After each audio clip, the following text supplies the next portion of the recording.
Newsflash! Penacony's Charmony Festival has entered its countdown phase. Accompanied by Clocky's TikToks, after 12 system hours, this grand celebration will commence with much fanfare. I already told you! We can talk things out! I'm sorry, Fluffy. I really have something urgent to attend to, so I had no choice but to resort to asking this favor of you all. Since you already know what you're doing, I'll also have to remind you of its risks. Hey, partner, what's with the hostility? I thought pulling this thing out was just a way of saying hello. For the last time, state your identity and purpose. My name's Boot Hill, and I'm a Galaxy Ranger. A Galaxy Ranger? You look like you seen a ghost. Did you think we all went extinct? Well, that's the price you pay for being off-grid for too long. The righteous heroes of the hunt would never hijack the Astral Express. I ain't hijacked anything. What, chatting with someone while holding the gun is considered a hijacking? It probably is. Pardon my frankness, but there are plenty of rumors in the cosmos regarding the Galaxy Ranger's current status, and none of them are pretty stories. I have a hard time believing you. Oh, this is hilarious. The tale that this bunch of fools spin is getting out of hand. There's even a bit about the Galaxy Rangers being turned into gibbons by Dr. Primitive, and they're in some valley screwing around on swings. Of course, I know you won't believe me, which is also why, similarly, I have a hard time believing that you're the real Nameless. See the bullets in this gun? 9mm, an eternal classic. I may need the Astral Express's help right now, but if you're an imposter just like that one, then this bullet might just end up in my head. I can't allow myself to be exposed to danger. That's just the way it goes, so you all have to first prove yourselves, Huh? Where are you going?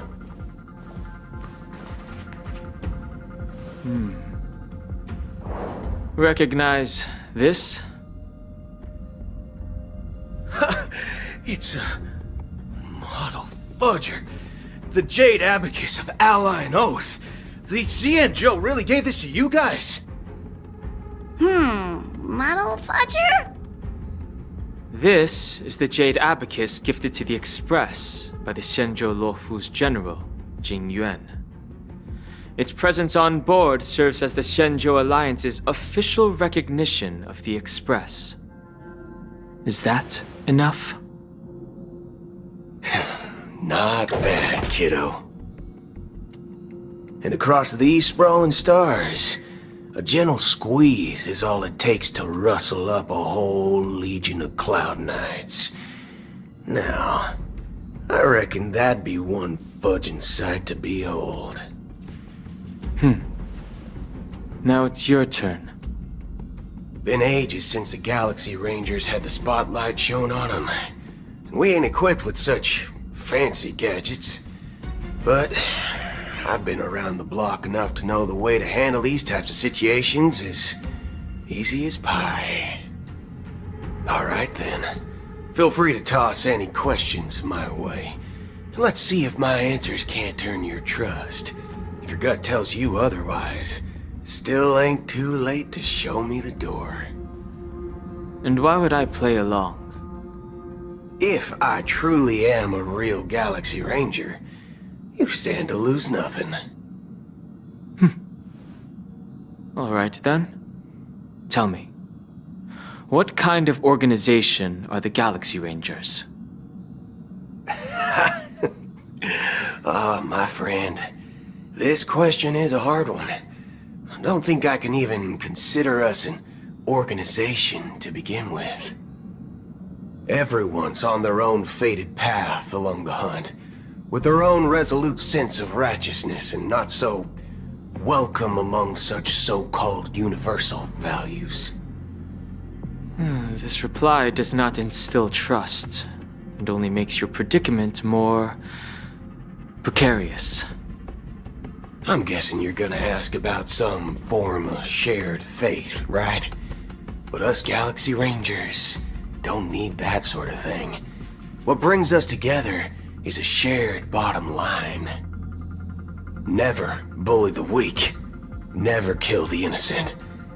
These oaths aren't some lofty beliefs, but the fundamental bottom line that one must never cross as a person. As Galaxy Rangers, we strictly adhere to the bottom line. When someone crosses them, the hunt's vengeance will surely come knocking. And in this moment, the other crucial meaning of bottom line comes into play. As long as you don't cross it, you're free to do whatever you please. You catch my drift? Second question. Why do you seek trouble with the Astral Express? I already said that I seek no trouble. I must go to Penacony for a matter. But I don't have an invite. And I can't even enter the family's hotel doors. If only I could borrow the Nameless's identity. The entire cosmos knows you're guests of the family. Aren't the Galaxy Rangers also esteemed guests? Well, you've hit the nail on the head. This is why I'm here. It's fine if I tell you. The Rangers are pursuing an imposter. A son of a nice lady posing as one of us. She's on Penacony right now. My informant is a memo keeper. She's the same as all mimetic organisms, appearing one moment and gone the next. She scares the fudge out of me. Still, she gave me some vital info. That Galaxy Ranger imposter. Who is it? Is that the third question? Is it a hard question? It isn't. Just that you might not believe me. That person calls herself Acheron. And according to our informant, she could be an emanator of nihility. That's impossible. That's what I said. Don't worry. When I first received the news, I had the exact same reaction as you. IX never gives anyone so much as a first glance, and that's perfectly normal. What reason would they have to bequeath strength unto mortals? Then you must know that emanators can also conceal their own identities, which, for many people, it's better that way. Otherwise, there'd be wanton bloodshed across the cosmos, or even, perhaps, turning their back on the path they're supposed to follow. I had the good fortune of running into an elation emanator. Its appearance was no different than that of those clowns. If it weren't through sheer luck that I got it drunk, I would have never known of its eminent status. Even in the purest hunt, you'll find the Xianzhou Alliance under the spotlight and Galaxy Rangers lurking in the shadows. Paths are inevitably concepts created by people and exist in planes beyond our understanding. To reckon that nihility emanators don't exist, well, maybe we just ain't nihilistic enough. So, do you understand now? Your companions are in danger, and it's pretty harrowing. If you don't want to believe me, you'd best send a message to them, but I'd advise you to move fast. We don't know what's happening in the dreamscape or how much of what the memo keeper said is true. And that Acheron, who knows what she intends to do.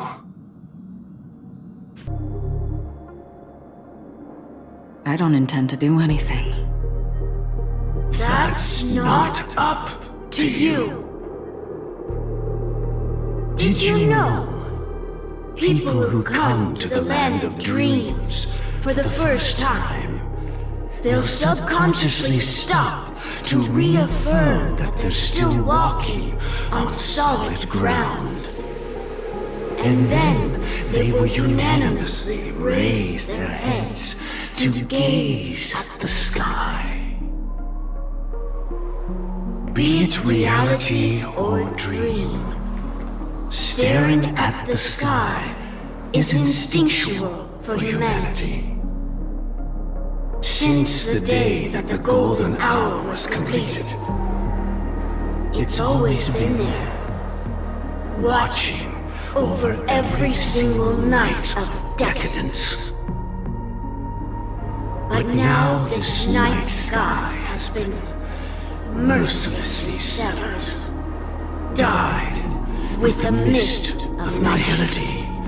And this whole event happened within the course of a single slash of a blade. A single slash of a blade isn't really accurate. It was actually 2 blades, just that the second one was faster. That's not the point. Many guests who weren't supposed to be invited have gathered at this banquet. Even if the harmony is all-embracing, I have no choice but to show some of them the door. For the sake of Penacony and the peace. The planet of festivities has no place for you, a puppet of nihility. Those who live in the shadows do not bear the right to tread the illuminated stage. Speaking of living in the shadows, there's probably not much difference between us. It's only polite to reveal your true self, at least when speaking to others. Penacony's Dream Master.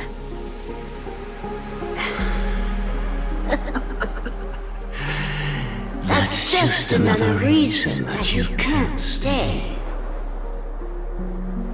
Whether you believe it or not, this is the real me. We are one. Is this the unity that the family espouses? My mortal shell has long since dissipated. The Oak family's 107,336 offspring are now my eyes, ears, and mouths, spreading joy across dreams when required, and in times of essential need, exiling evil from this haven in my stead. From the sound of it, it seems like you're asking me to leave Penacony. I am glad that you're an understanding one. Alas, I'm not asking. If you think you can. Are you threatening me? I ended it with a period. It was a statement, not a threat. Knowing who I am and still showing such malice. You're not the first, nor will you be the last. This scene played out many times before. And usually, when faced with my questions, most people retort, "Why can't I?" The result has invariably been that they can't. You are confident. But be reminded, the family is forgiving, but not weak. The cords of the harmony extend across worlds.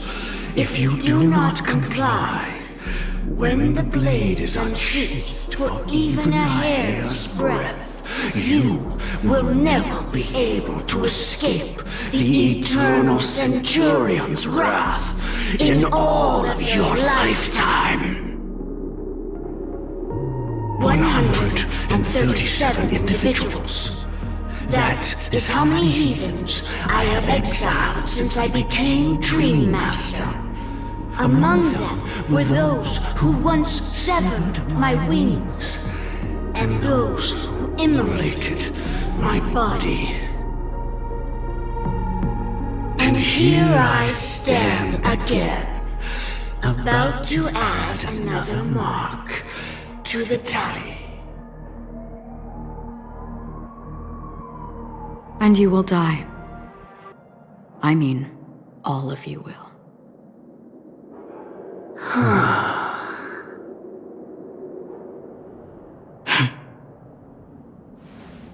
But that won't come to pass. I'll do as you ask. I'll leave. A wise choice. I wasn't aware there was a choice. To you, that surely is the only option. Please bear in mind, you and Penacony are of different worlds. Those born on the far bank cannot seek solace across the river. Leave and never return. The radiance of the planet of festivities is overwhelmingly bright, luring in tricksters, wrongdoers, and criminals. But even the harmony itself will never welcome the self-annihilator of nihility. And even more so, when this self-annihilator heralds the destruction of everything.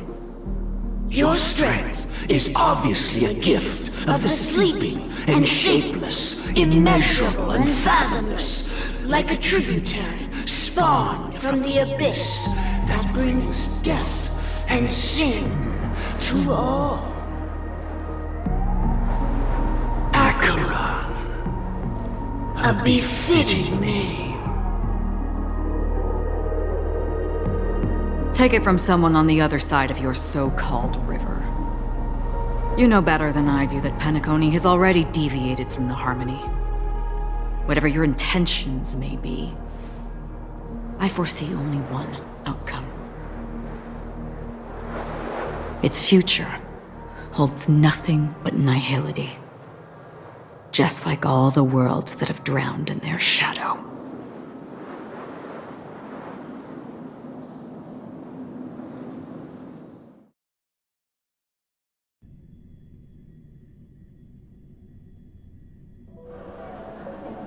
Attention, please. The unusual event that occurred moments ago was due to a technical malfunction at Clock Studios theme park. The family has promptly responded to secure the area, and we're happy to report that there have been no injuries. Oh, I swear that was no movie shoot.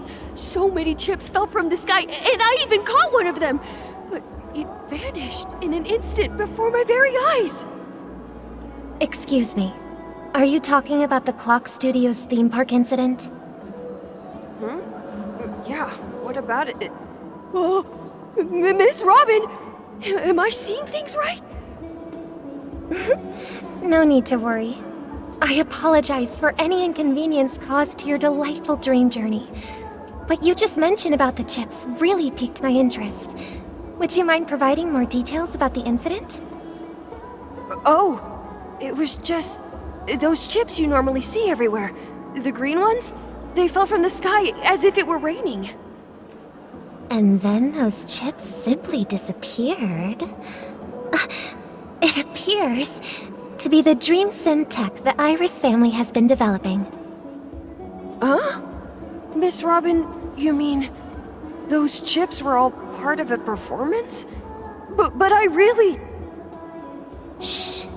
This technology hasn't been made public yet. It was originally planned to debut at the Charmony Festival, but it seems it's been leaked. Can you help me keep this secret? The raining chips were supposed to be part of my act. Oh, I see. Then it all makes sense now. I'll do anything to help make the Charmony Festival a success. Thank you. As appreciation, I'd like to give you a token gift. Oh, this button is... Press it at just the right moment in the celebration. There could be an unexpected treat in store for you. All right. It looks like there are other guests who are also confused. I'll have to excuse myself. Please, enjoy the dreamscape. So many people talking about it. This commotion at the theme park definitely made waves. Don't worry, I won't tell anyone. I can't wait for your performance, Miss Robin.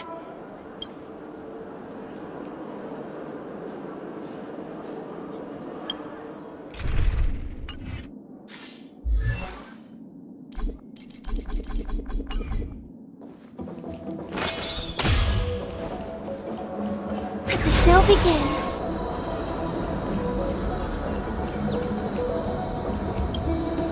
The family promised they would protect the guests within the dreamscape, but I witnessed a group of organic life forms making their way to the theme park.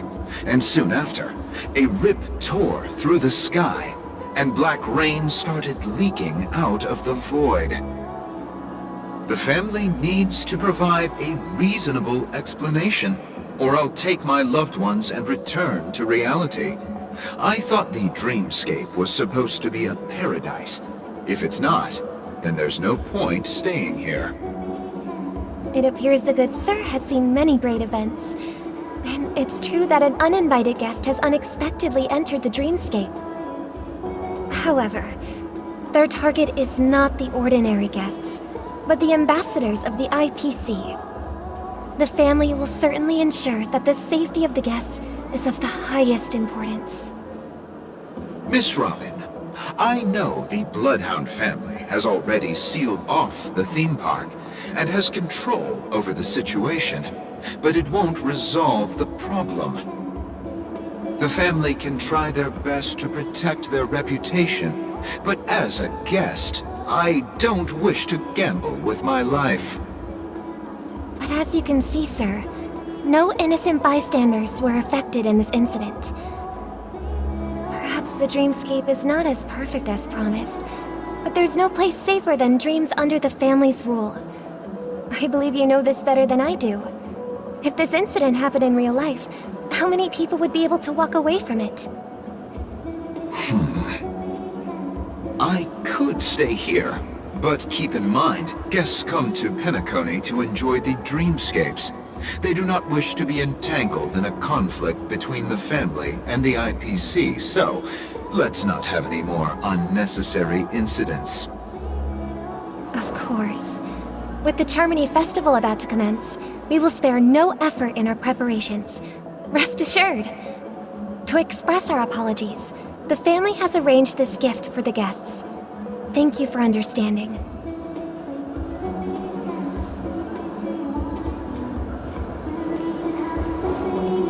You've had... Hello. May I ask what happened here? Nothing to be worried about. There's been a small rehearsal mishap at Clock Studios theme park. Please stay calm. Hey, are you a fool? You don't even recognize Miss Robin? Who do you think you're talking to? I'm sorry. I've just been transferred to the Bloodhound family, and I'm still not too used to working on the streets. I didn't realize it was you. I'm so sorry. Hey, don't sweat it. You guys have a tough job. I know how it is. How's the situation looking? Oh, we've sealed off the theme park. Most guests are used to bizarre phenomena in the dreamscape, and so far, no threats have been detected. We can expect order to be restored soon. Rest assured, Miss Robin will intensify our patrols to ensure that no incidents occur. I trust you guys. But regarding what happened in the theme park, what do you hounds think about it? It's okay. Feel free to speak your mind. Well, Actually, I was there shortly after it happened. Is it true that the IPC's ambassadors came with ill intent? And that Galaxy Ranger who easily cut through the sky? Miss Robin, to tell you the truth, everyone's been talking about it. The myriad factions on Penacony have already been causing unease for everyone. Thank you all for your loyalty towards the family. The planet of festivities has indeed run into some trouble. The representative from the IPC, he's trying to regain ownership of Penacony and is prepared for a hostile takeover. Of course, the family did not agree. The result of the failed negotiations is as you see it now. No wonder. So this is the main reason why the IPC staff are banned from entering the Dreamscape. Did they apprehend the troublemaker in the end? Don't worry. Mr. Sunday is currently tracking his whereabouts, and he'll have something to show for it soon. However, given the situation, the IPC surely won't let this go easily. Therefore, we are relying on you hounds to maintain the order and stability of the Dreamscape. Please be assured, Miss Robin, we take our orders seriously. We won't let those IPC cronies get away with this. Thank you for your hard work. If there are any other members who still feel uneasy, please tell them on my behalf that protecting the Dreamscape requires everyone's help.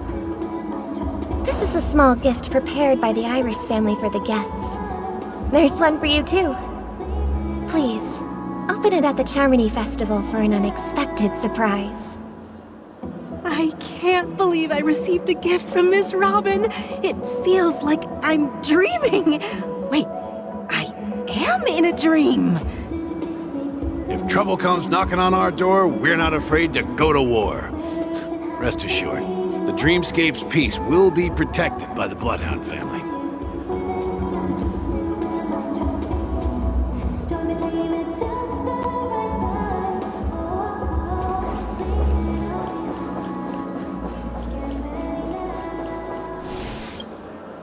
Miss Robin?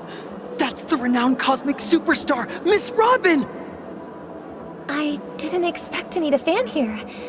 I'm honored. Welcome to Penacony, a world filled with wonderful dreams. I can't believe I'm actually meeting the real Robin! Shouldn't you be preparing for the Charmony Festival? Preparation is important, but the ceremony is fundamentally about sharing the Great One's harmony with everyone. If there's a chance to sing with everyone, I will not refuse. Regarding the recent mishap, I understand it negatively impacted some of our guests. As a member of the family, it's only right for me to come forward and offer my apologies to everyone.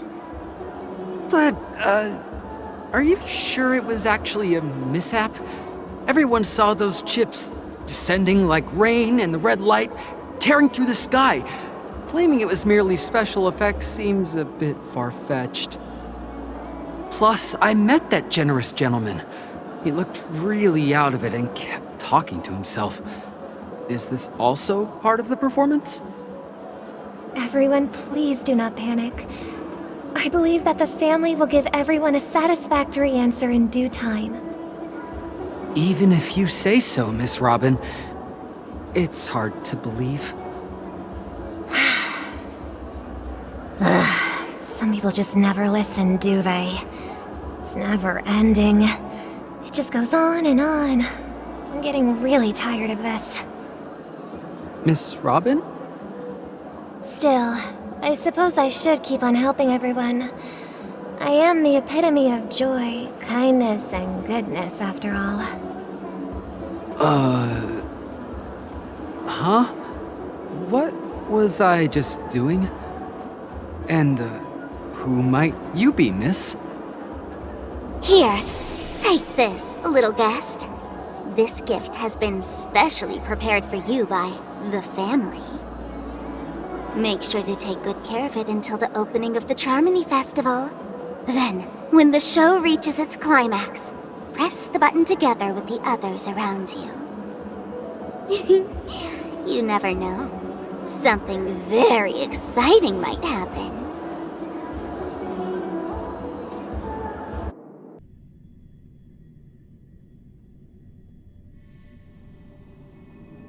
We're back to where it all began. You entered the golden hour from this place. And it is also from here where you will enter the true Penacony. It is a pleasure to journey alongside you once more. But it's time I laid bare the entire truth before you. As you might have heard, I also go by another name. Stellaron Hunter Sam.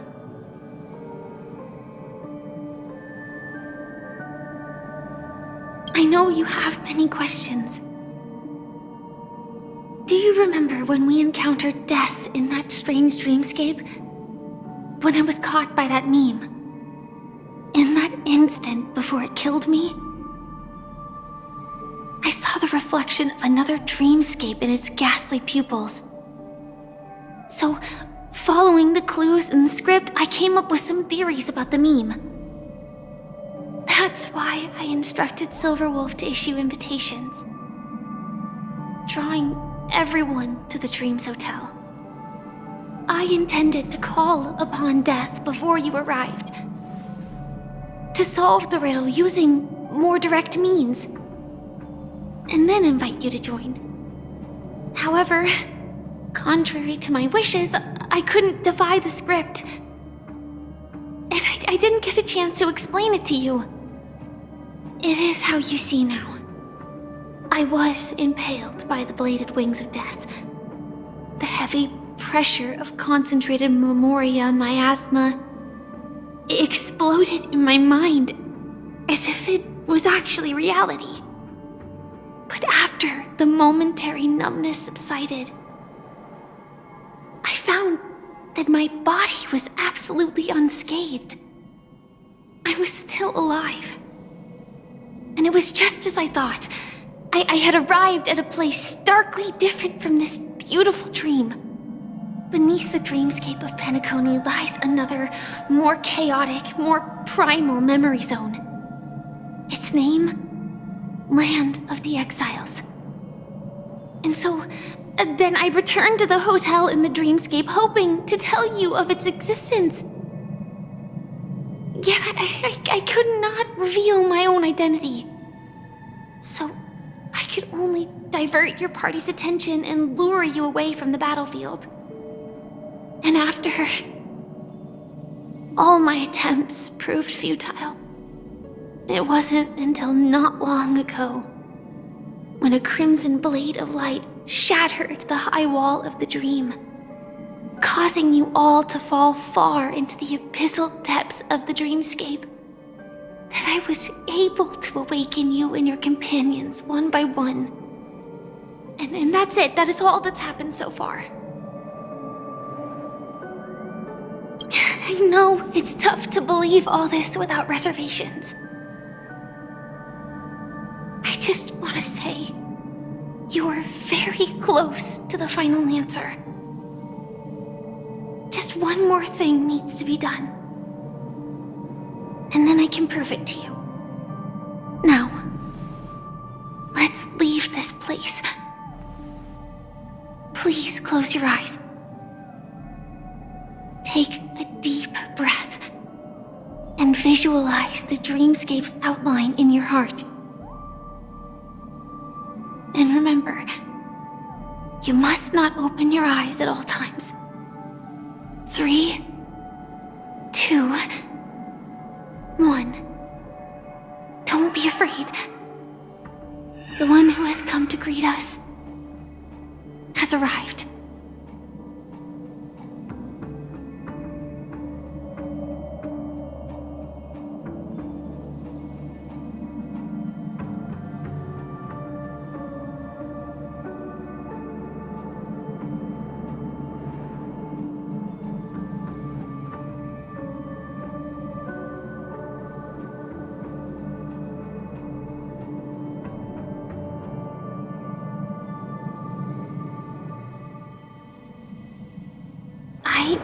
Never knew you could do this. Do you have a driver's license? I do. That is... surprising. Why? Because this is Japella, the city of sins? No, it's nothing. I'm just thinking that you haven't slept in 20 system hours. Are you sure you're okay? I'm fine. I'll survive. Same goes for you. I'm not so sure about that. Slow down a bit. Infiltration is over. Feel free to activate Sam anytime you like. There's still some time before the next part of the script unfolds. Let me stay a little longer in this body.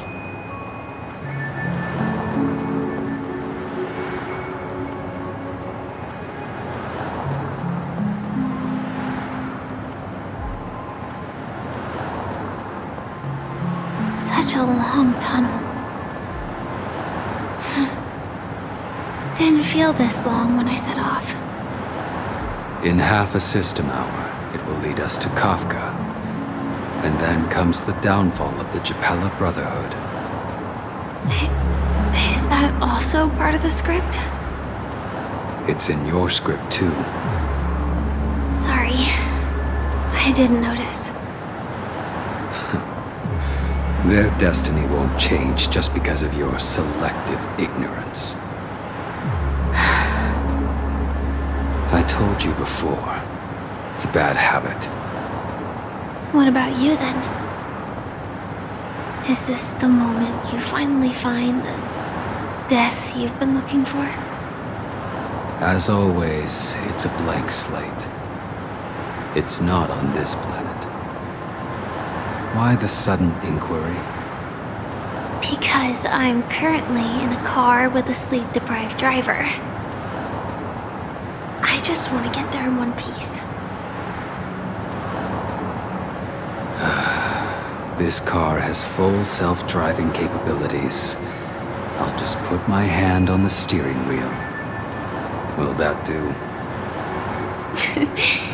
Hey, don't take everything so seriously. Elio would always say there's only one type of destiny. The inescapable type. He can see the future, and we, likewise, are aware of our predetermined end. But before that moment arrives, we can still choose what we do. We all have this right, don't we? After today, Japella's name will disappear from cosmic history, and the Everflame Mansion will take its place.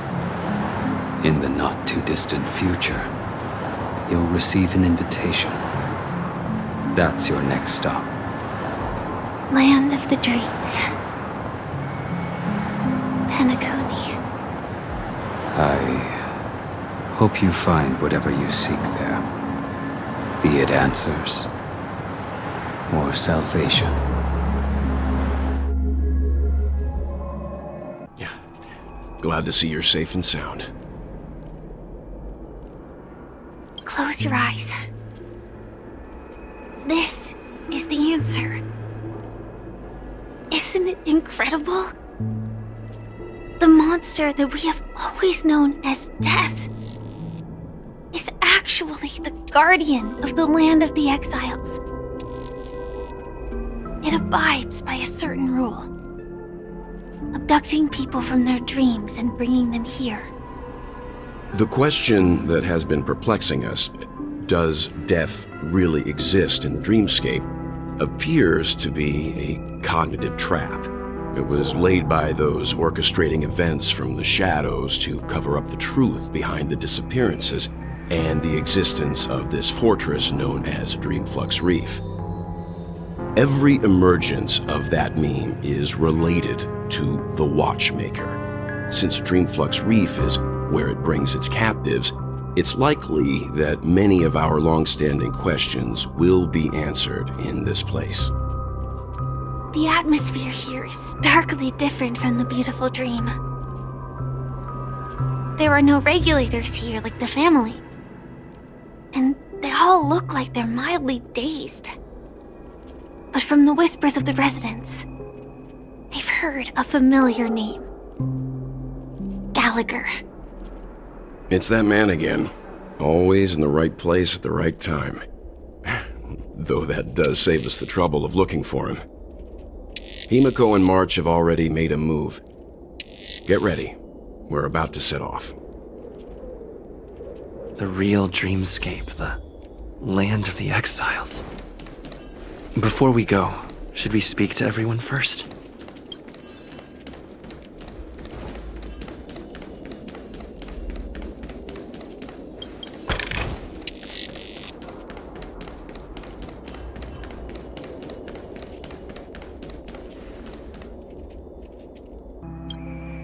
I'm really sorry for waiting until now to tell you everything. 2 reasons.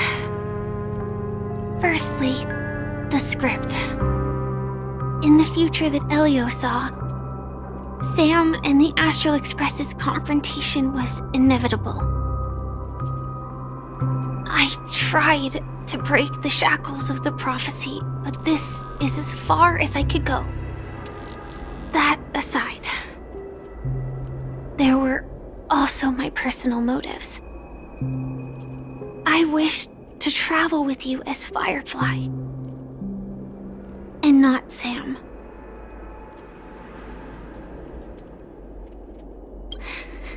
Thank you. Elio only gave me one instruction.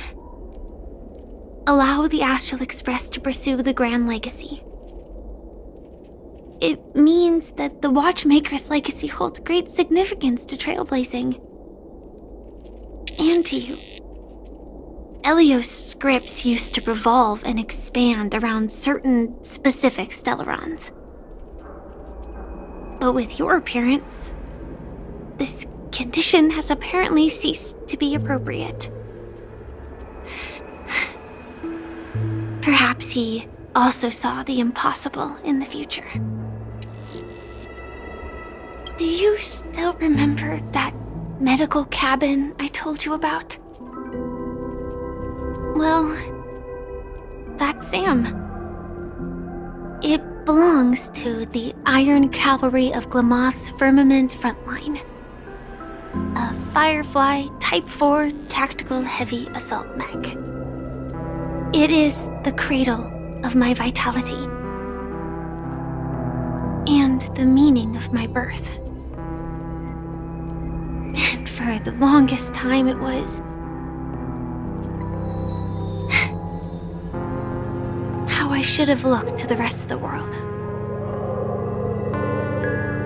The timescale of Dreamflux Reef differs from reality, so we mustn't lower our guard. You're sensitive to Memoria. A slight misstep, and you could get lost in this memory zone.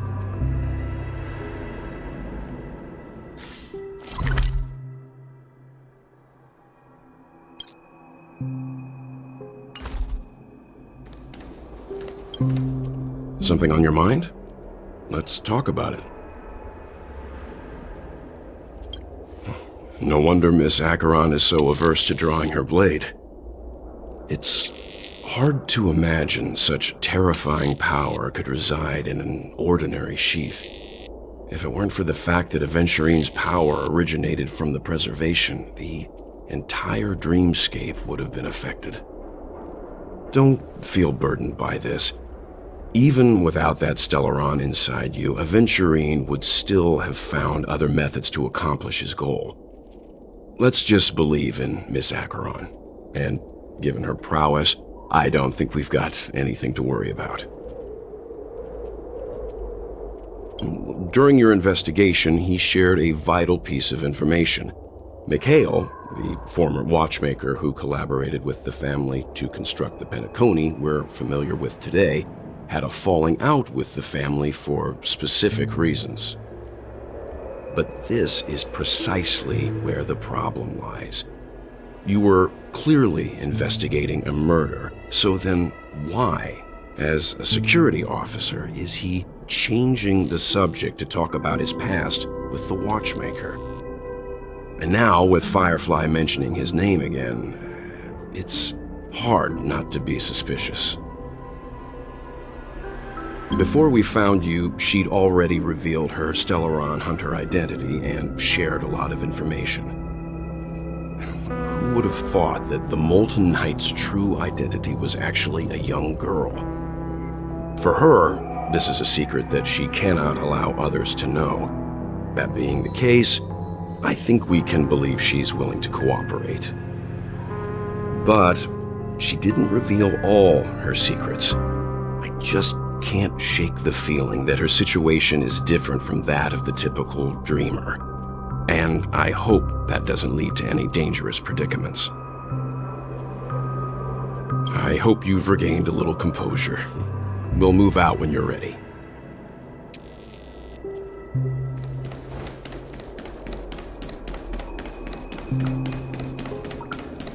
Keep going straight down this alley and it'll lead to an elevator. It'll take us to the center of the land of the exiles.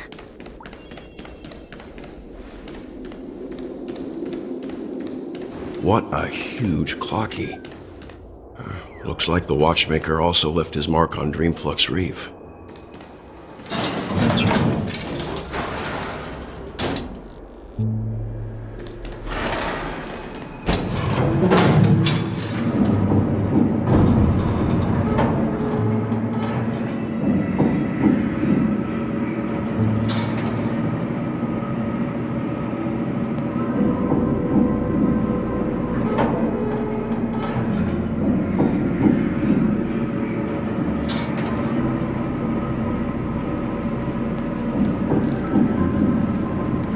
Unbelievable. To think there's a settlement of this size within the dreamscape, and all beyond the family's reach.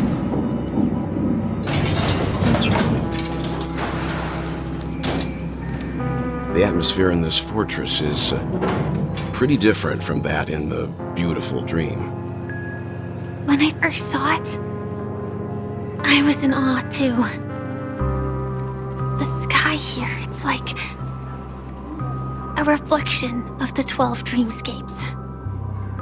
What's even more bizarre is that this place is also separated into trade and residential areas. The layout may be simple, but the facilities are very comprehensive.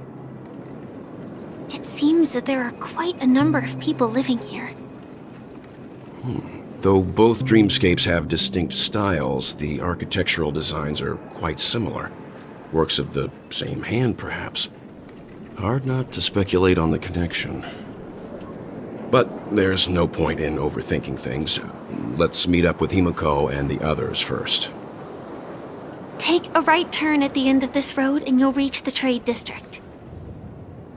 There are more people there. And perhaps someone knows where she is. Not coming with us? The Astral Express likely needs room for some internal deliberation. In the meantime, I'll try and locate Gallagher. Sure. Let's reconnect later. Letting her go was the right decision. Further observations are needed before we decide whether to trust her. But first, there's someone I need to talk to. Let's go. I'm sure you've already noticed him. Not exactly. I've only met him once. Look, over there. The Reverie Hotel's bellboy. How did he end up here? And right after Miss Acheron severed the beautiful dream. We'd better check, just to be sure. Huh? You're the guest from before. We meet again! And a new friend. Forgot to introduce myself. I'm the hotel's bellboy, Misha. Hello, Misha. I'm Welt. We met in a dream. Oh. And who might this be? Tick-tock! Old friend and new friend! Let's high-five! Your, memory zone meme? Nope. Clocky is a good friend of mine. We all live here. How did you two get here? This dreamscape isn't supposed to be open to the public. I wonder if it has something to do with Sleepy. So, this is your home? Yep. After my work in the beautiful dream ends, I'll go back home. Commuting used to be more convenient, but ever since travel became cumbersome, Sleepy started ferrying people back and forth between the two dreamscapes. This Sleepy. Can you describe what it looks like? Sleepy is a memory zone meme. Looks fierce and has many eyes. But it's actually really well behaved. Gallagher's been taking care of it. Based on the description, that meme is indisputably death. A nightmare for the family, but for the people who live here, well, that couldn't be further from the truth. Death? Not in a dream, surely. Sleepy's just a little aggressive, and sometimes messes up by fetching the wrong guess. But it would never hurt anyone. I see. Has it brought back any guests recently, say, in the last day or two? We're currently investigating a missing person case that occurred within the beautiful dream. I see. Then you'll have to speak with Gallagher. But he's currently busy hosting a visitor from the Oak family and specifically asked not to be disturbed. Mr. Yang, the person you're looking for, is it Miss Robin? Just as I thought. Considering what happened with Miss Firefly, this doesn't come as a surprise. If you're looking for Miss Robin, I can lead the way. She told me that she'd be willing to meet with outside guests. If it's not too much trouble. Also, we're looking for our missing companions. A woman with red hair accompanied by a girl with pink hair. Have you seen them? Oh, I haven't. But please, rest assured. Dreamflux Reef is a small place, and it's not as bustling as the beautiful dream. But its safety is unmatched. How about this? Since it's your first time here in Dreamflux Reef, I'll be your guide and help you find your companions. And then we can all go visit Miss Robin together. She's gone to Mrs. Grace's to visit the children. She won't be leaving anytime soon, so there should be enough time. All right then, we'll follow your plan. Well, we now know the answer to both murder cases that have caused such commotion in Penacony. As for the intentions of the mastermind behind it all, we're still none the wiser.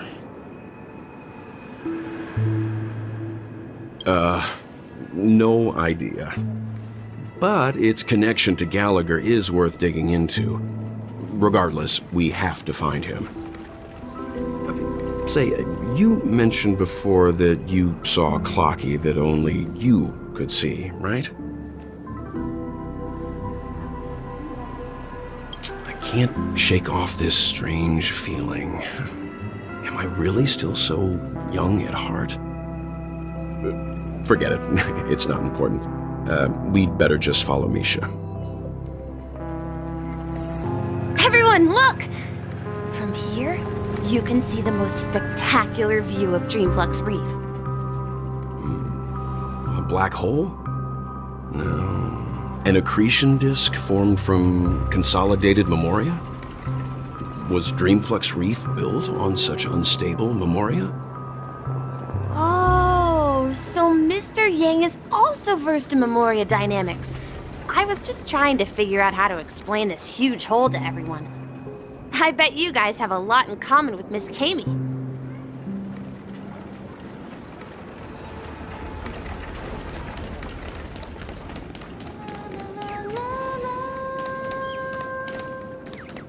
La la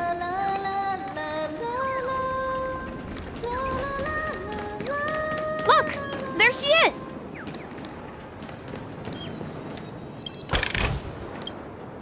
My calculations are finally done. In another 10 system hours, the above dream will swallow the dream below. My hypothesis was correct. This place will cease to exist as the dream devours everything. Who are you all, and why haven't you left yet? This place is about to disappear.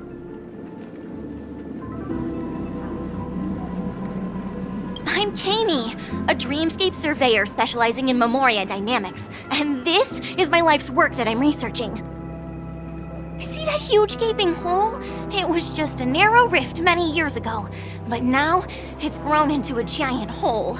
The surrounding Memoria has been flowing towards the other end of the hole at a constant velocity, slowly but surely.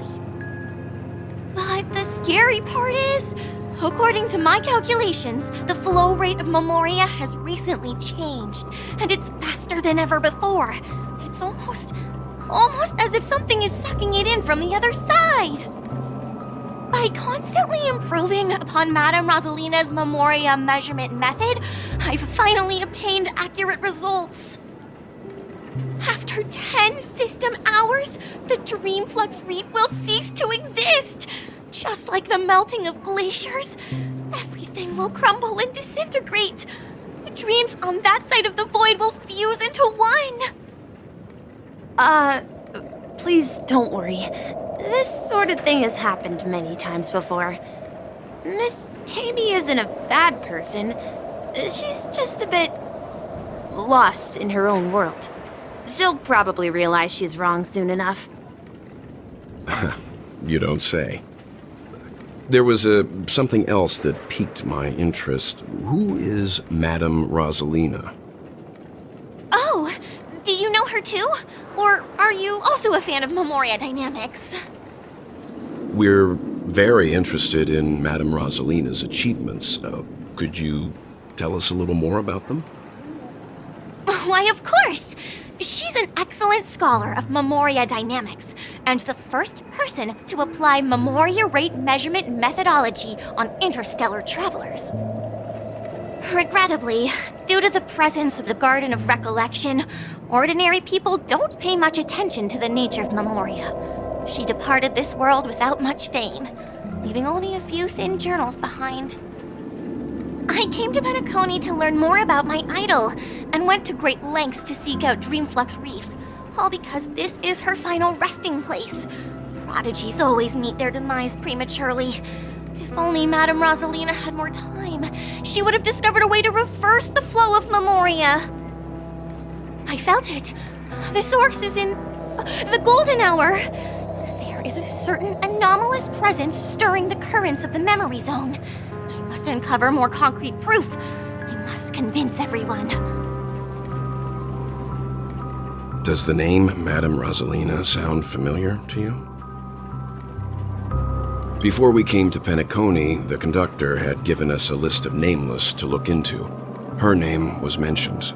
It seems like she did a great deal of research and calculations in Dreamflux Reef, before abruptly passing away. Miss Kaney regularly mentions her. I hear Madame Rosalina passed away during the prison war. She could see the Penacony of today. Its people building homes in the memory zone. I bet she'd be really happy. Perhaps. Our destination is the commercial district. That's where the largest crowds gather in Dreamflux Reef. We might be able to find the others there. Let me go! Please, come to your senses.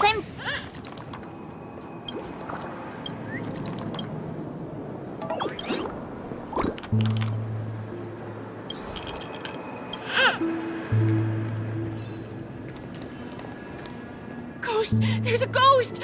Don't come near me! Oh my. I'm human and so are you. Can you get a grip? Mr. Yang and Mr. Trailblazer, I've been waiting for you. Quickly, come help. I bumped into a member of the family on the way here. He was so scared, and I just wanted to calm him down. But... Let me go! Let me go! I've only done good in my life. Why can't I rest in peace after death? well, this is how it turned out. Me? A ghost? Don't make me hit you. He thinks he's dead. Although, when I first fell in, I also thought the same. Dear guest, this is not the afterlife. This is Dreamflux Reef. That's right. Did you hear that? Repeat after me. Dreamflux Reef. You're talking to someone invisible. If I'm not dead, what am I? I shouldn't have pushed my luck and tried sleeping in my dream. Curiosity kills the Papeshi. Stop asking! You'll alert the monsters! All the dead are right here. All of them! You're not talking about the memory zone meme, are you? Don't say that name! It's all your fault. They're coming!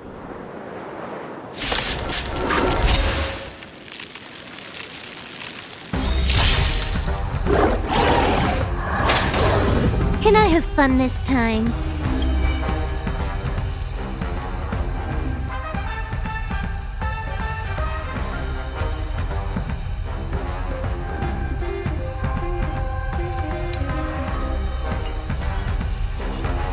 Time for a bug. Did that hurt? Feeling spiffy? Answer me. Hedge your bet, huh? No dirty tricks, all right? More enemies.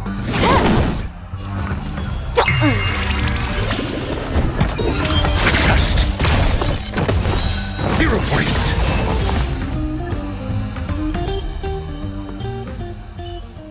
He passed out. His intense negative emotions attracted the nearby memory zone memes. I see. But why aren't the other people around here scared? Unlike in the Sweet Dream, people here don't see memory zone memes as dangerous monsters. And even if they pose a threat, people can easily escape by forcing a wake-up call. But we can't just leave this man here. Can we take him somewhere safe? We can ask Jessie for help. I've gotten to know many locals while waiting for you guys. Everyone here is living a self-sufficient life. I don't know how to describe it, but this place feels like the real dreamscape. Done for! Let's see how you handle a stroke of genius like... Evening, Jessie. Is it evening? Welcome, Miss March. Who might these be? These two are my friends. As for the man lying on the ground, he's a scaredy cat who fainted from fright. I see. Another poor guy who accidentally ended up here. I'll take care of him. There have been a lot of new faces lately. Things must be tough in the beautiful dream. The few remaining havens of freedom in Asdana will soon face trouble. Do such things often happen here? Not really, but they're becoming more frequent now. Guess it's one of the signs of the Sweet Dreams collapse. This man has had quite the shock. Could you help me find a Halovian lady, March? Her songs can heal mental wounds. A Halovian lady? That must be Robin. She's also here in Dreamflux Reef. Huh? Robin? But I thought she... Oh, right. If Firefly is here safe and sound, then it means Robin must be okay too. Misha is about to take us to her to find out what happened. But before that, let's meet up with Himiko. You were with her earlier, right? We met some stowaways in the residential area. Most of them came from neighboring star systems.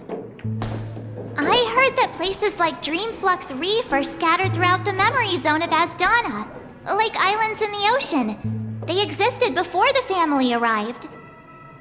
I also heard that when Dreamflux Reef took shape, it was the center of all dreamscapes in Penacony. If that's true, it's no wonder there are so many similarities between this place and the Sweet Dream. Himeko must be gathering information. Let's hurry up and get going.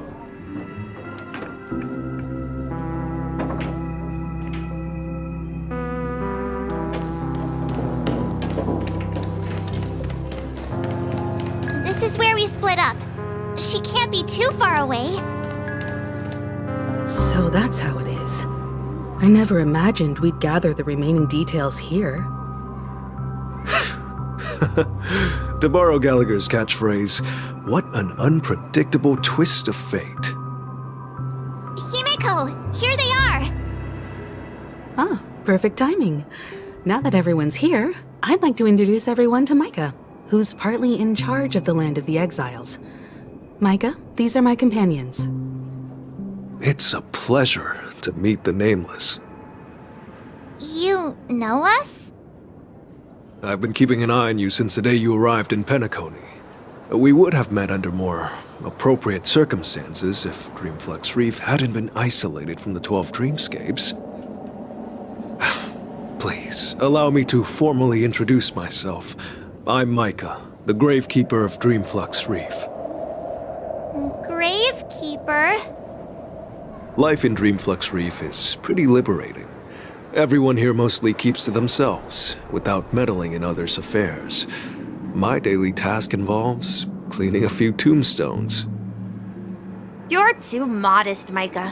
When lost dream chasers stumble upon this place, you're the one who takes care of them, guiding them back to the Sweet Dream, or showing them how to survive the wild dream chaos. So, a guardian of sorts. Were you talking to me, Mr. Yang?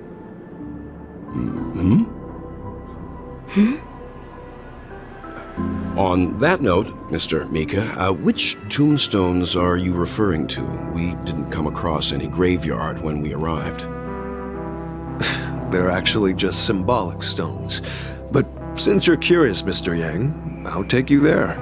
I have a feeling you might find something of interest there. But before that, you have an important guest joining you. An important guest? Who could it be? This way, please. The roads here in Dreamflux Reef are a bit run down, so watch your step.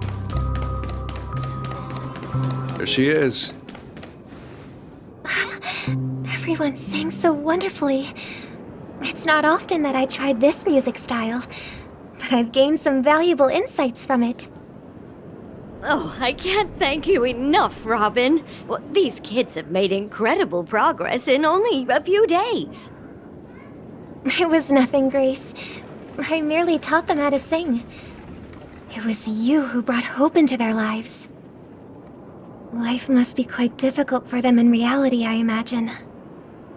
That's right. Whenever it's time to say goodbye to these kids, they're reluctant to leave. But I've explored every corner of Dreamflux Reef, talked to everyone I met, and they all told me the same thing. This shattered dream is not worth clinging to. It seems you truly are a child of the Harmony. Emma and Andy are orphans I took under my wing.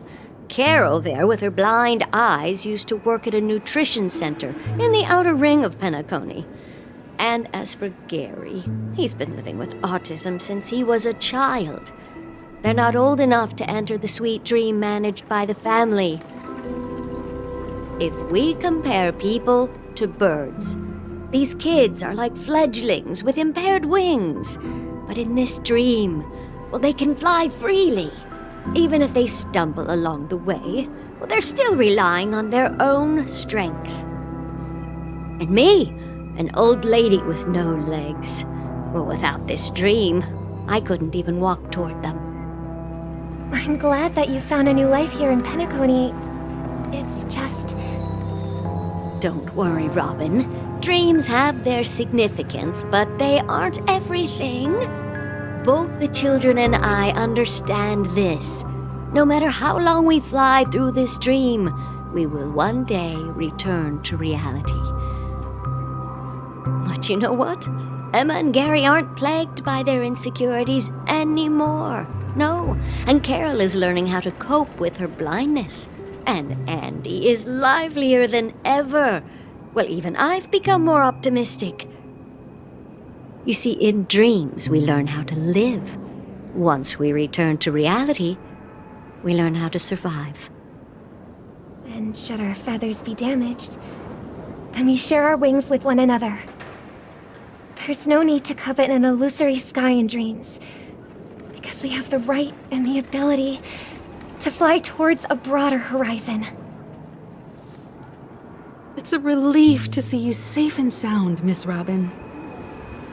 It's nice to see you all again, Astral Express crew. I heard my disappearance caused quite the commotion out there.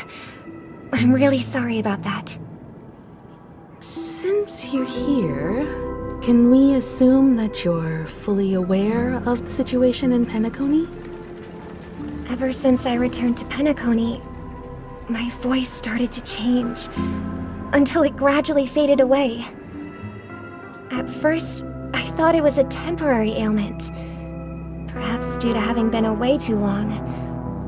I thought maybe it just takes some time for my body to acclimate to the high concentration of Memoria and Asdana. But now it seems the root of the problem goes way beyond me. There are elements around me that don't align with the harmony. And losing my voice is just one of the signs of the Sweet Dreams collapse. The Sweet Dreams collapse? That memo keeper mentioned the same thing. So it's real. While I was away from Penacony, the boundaries of the 12 dreamscapes kept expanding outward. But whenever I mentioned the anomalies in my dreams, all the family heads refused to talk about it. Only my brother was willing to respond. Later, I discovered the secret letters from the IPC ambassador, which further convinced me that there are hidden secrets beneath the surface of Penacony. So, following the clues in the Oak family's dossiers, I found my way here. The land of the exiles, concealed by the family under the guise of death. A dream within a dream, where Penacony's past is buried. Hearing you speak, it sounds as if your voice has made somewhat of a recovery. I hate to admit it, but the harmony in this place resonates more broadly than within the Sweet Dream. It's regrettable, but the family has experienced betrayal. The traitor, or traitors, abandoned their original principles and, using the name of harmony, exploited people's weaknesses to turn Penacony into the planet of festivities, trapping everyone in the illusion of the Sweet Dream. This is not the strong defending the weak, but rather the strong exploiting the weak. A world without equality won't ever be favored by the harmony. And naturally, those voices blessed by them have lost the ability to sing. Could there be another force influencing the family's shift in philosophy, Miss Robin? Considering what happened with Acheron, it's difficult to conceive of another entity within the realm of the harmony capable of influencing everyone. Unless a power surpassing that of an emanator is involved. I'd heard about what happened to the Xianzhou Alliance, but as far as I'm aware, the family hasn't faced any such external interventions. Who knows? Perhaps I've just been away too long and missed something. Regardless, I cannot accept my home is moving towards the very opposite of what the harmony represents, while still claiming to uphold it. I must uncover the reason why Mikhail cut ties with the family, and who exactly it was who betrayed us all. Do you remember our arrangement, Mr. Micah? Well, here's my answer.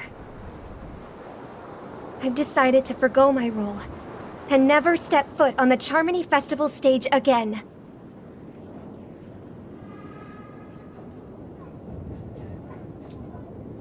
Look here, brother. A little bird. Looks like a fledgling Charmony dove. But Charmony doves don't live here. So how did this little bird get here? Maybe its parents abandoned it? It looks weak and frail. Why don't we find something soft and make a nest for it? This place is too dangerous for a fledgling. Let's take it with us. We can put it on the wooden shelf in front of your window. Okay. A bird like that must have a beautiful singing voice. But where will it live? I'll ask the family head to build a cage for it. A cage? But then it won't have the freedom to fly, right? Let's see. What is it that has captured the attention of the two best interpreters of the Great One? To the point that they've forgotten how to enjoy their dessert. Oh, poor little thing. Doesn't look like it's doing well. Do you want to rescue it?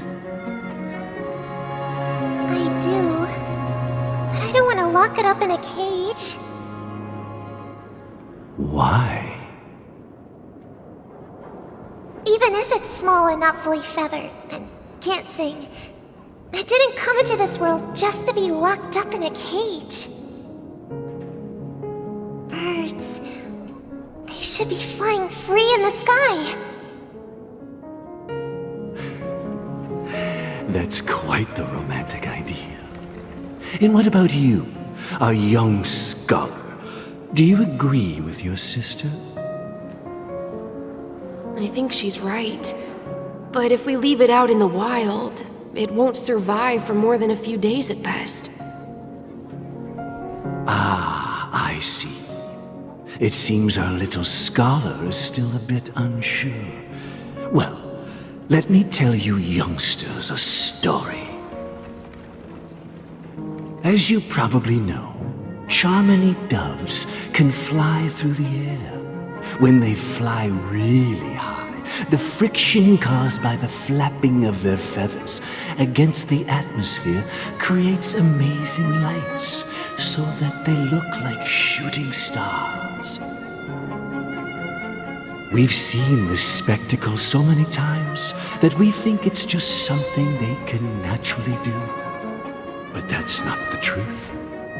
Their radiant display is the result of countless struggles against nature over generations.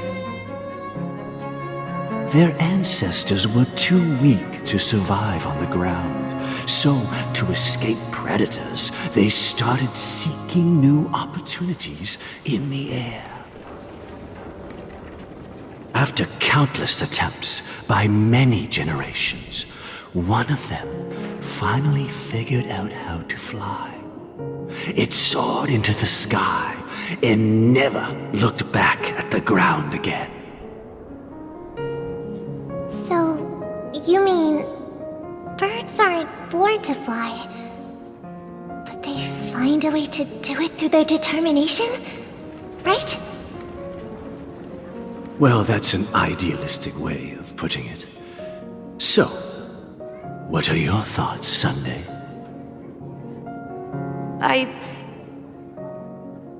I think people believe birds are meant to fly because they've never seen those birds crashing to their death. That's an interesting perspective. So, have you decided what to do with the bird now?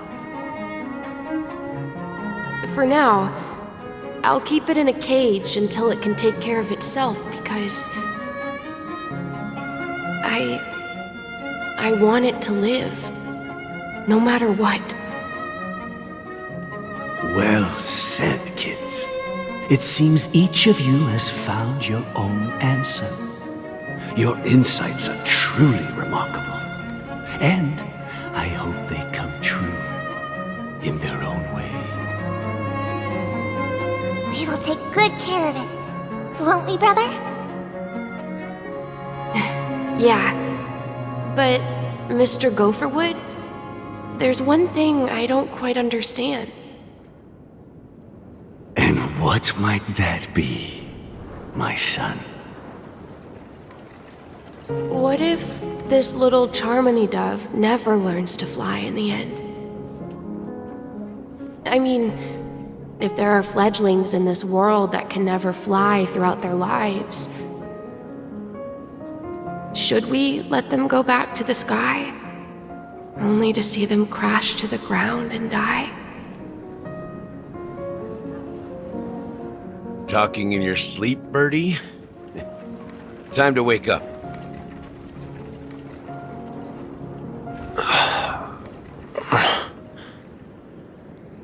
Huh? Need a hand? I'm still alive? Yeah. Happy about that. Where is Robin? Tell me. Now. I knew that was going to be the first thing you'd ask. Don't worry, your sister is here, safe and sound. She's probably walking around the streets now. If I were you, I'd be more worried about myself. After all, right in front of you is the guy who just stabbed you in the chest with a dagger. If you wanted to kill me, you wouldn't give me the chance to speak. Just tell me your demands, lackey of the Watchmaker. So, you figured out who I am, huh? No wonder you had the guts to go against the Dream Master and the Four Families. Looks like I made the right choice. Choice?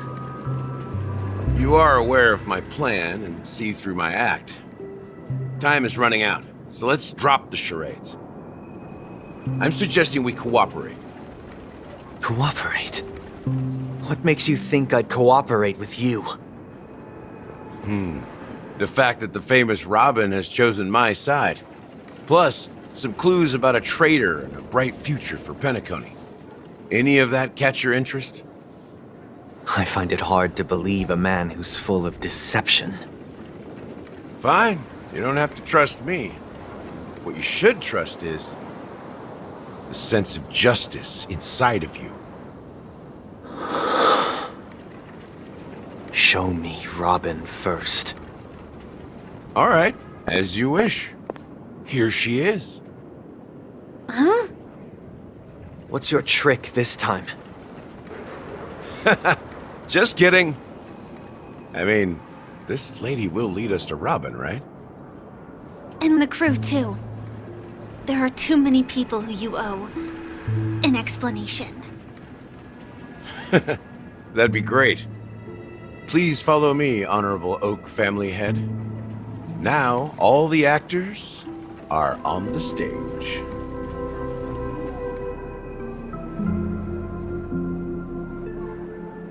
This is the monument I mentioned earlier. The names inscribed on it should be familiar to all of you.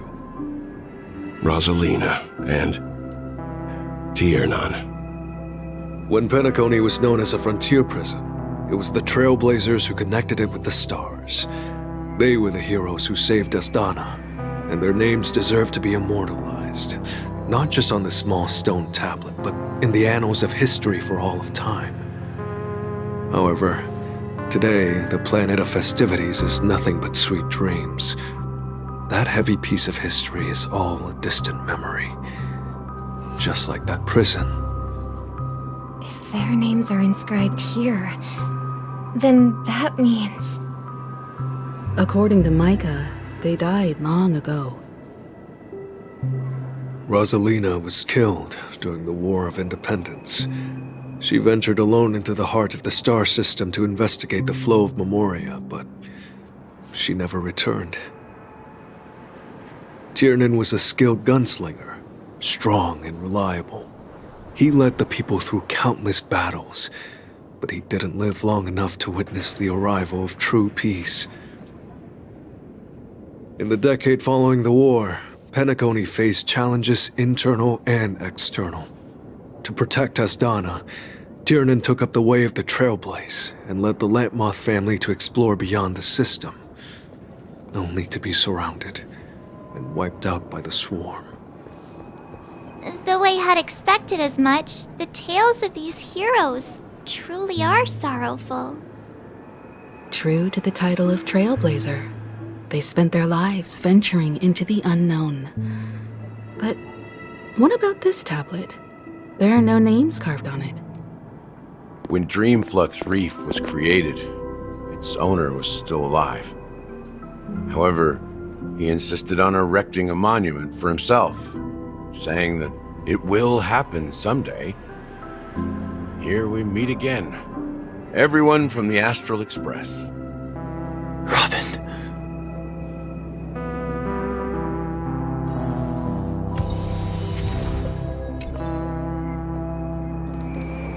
Well, I did my job.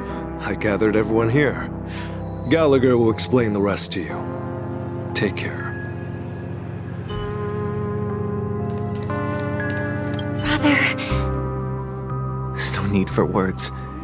You're safe, and that's all that matters.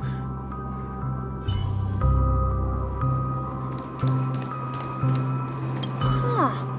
The atmosphere sure is livened up with all these people in here. I brought Gallagher here. It's time to face the truth. I promised to give the siblings some privacy, so let's talk about our business first. What do you say? That sounds sensible enough. Since you went through the trouble of gathering the family head, the crew, and the Stellaron hunters, I'm guessing you have something important to say, Mr. Gallagher? Oh? Is it that obvious? The look on your face is practically screaming, I'm the one behind all this. You're right, Mr. Yang. It is indeed time to come clean on everything. The siblings already know what they need to, and they've made their choice. But you, Nameless, arrived a bit late. So it's only fair that I answer your questions. Before we begin, let me reintroduce myself. I'm the founder of Dreamflux Reef, the deputy of the Watchmaker, and the one who sent out that invitation. As Gallagher, the history fictionologist, I humbly extend my greetings to you all. History fictionologist? So what, everything you told us was made up? Well, don't worry. Almost everything I shared was true.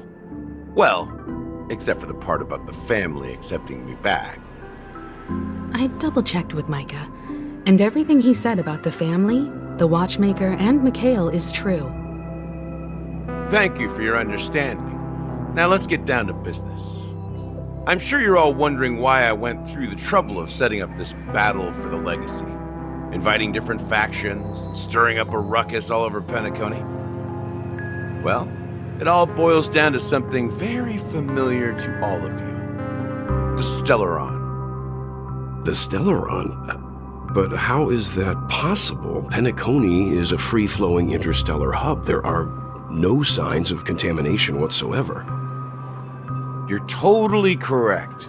So, care to take a guess at what that means?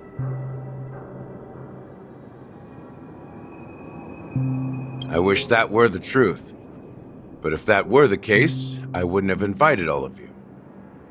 The sweet dream doesn't come out of thin air. If you think of the memory zone as the sea, creating the land of the dreams is like filling that wild ocean with earth to make an island. To achieve this feat, without the help of an emanator of remembrance or enigmata, the only way is to use a Stellaron. And that's not something you can achieve with a simple wish. It requires vast quantities of knowledge, time, and manpower. I'm sure you get what I'm hinting at. In Asdana, the planet of festivities itself is a Stellaron disaster. The planet of festivities itself is a Stellaron disaster? It all started a long time ago, back when the Watchmaker and his crew liberated the frontier prison. They faced countless challenges as they began building Penacony from the ground up. That's when the idea of using the Stellaron came into play. The Stellaron first entered the Asdana system during the war. The Nameless warned everyone against the folly of attempting to tamper with such a power, and most heeded their words. But there are always people in the shadows with ulterior motives. The turning point came after Tiernan's death. With 2 of the Nameless gone, the Watchmaker had to go to the front lines. It was at that moment his rivals saw an opportunity. By the time a representative from the Montour Systems family arrived at the Watchmaker's call, the Stellaron had already been activated and was seeping into the primordial synesthesia dreamscape. And I suppose the family happened to possess the knowledge to seal the Stellaron? Not just that. They knew far more about the Stellaron than the average person. They helped Mikhail swiftly quell the civil unrest and played a part in building Penacony under the disguise of the Harmony. Those 3 eras were known as the Age of Dreaming. The Watchmaker, who had been left in the dark, sent out invitations across the universe, spreading the hype around the land of the dreams. Then, how did they turn against each other? Remember the island in the ocean metaphor? The truth is, the Stellaron was never truly sealed. It existed in a different form within the dreamscape. Think about this. What would it cost to create and maintain such a lavish dreamland? It's people's lives. The opulent dream is built upon the decay of spirits, with a toxic elixir called pleasure flowing through the dreamscape. It tempts people to indulge in the dreamscape, and gradually their minds succumb, becoming nourishment for the sweet dream. Confusion, laziness, and cowardice, weaknesses that plague humanity, were magnified and nourished by the family. Penacony became a new kind of prison, even more impenetrable than the previous one. Sadly, we realized this far too late. By then, the family had a firm grip on Penacony, swiftly quelling any opposition that arose. At my wit's end, I had to use the power of the Enigmata and sought refuge in this chaotic realm. Over the years, I created a meme within this dream for our use. Dormancy. That's its real name. We exploited a loophole. You see, regular people can't fall asleep again while they are inside the dreamscape. So this is the true meaning of the impossible. You sent out invitations in the Watchmaker's name to find forces capable of resolving the Stellaron disaster and draw them into Penacony to uncover the truth. It's not just that. Above all, I wanted to see what happens when the major factions engage in a struggle for the legacy. Since this is the Watchmaker's first announcement in decades, the traitor within the family is bound to reveal themselves. So, the legacy is just a facade.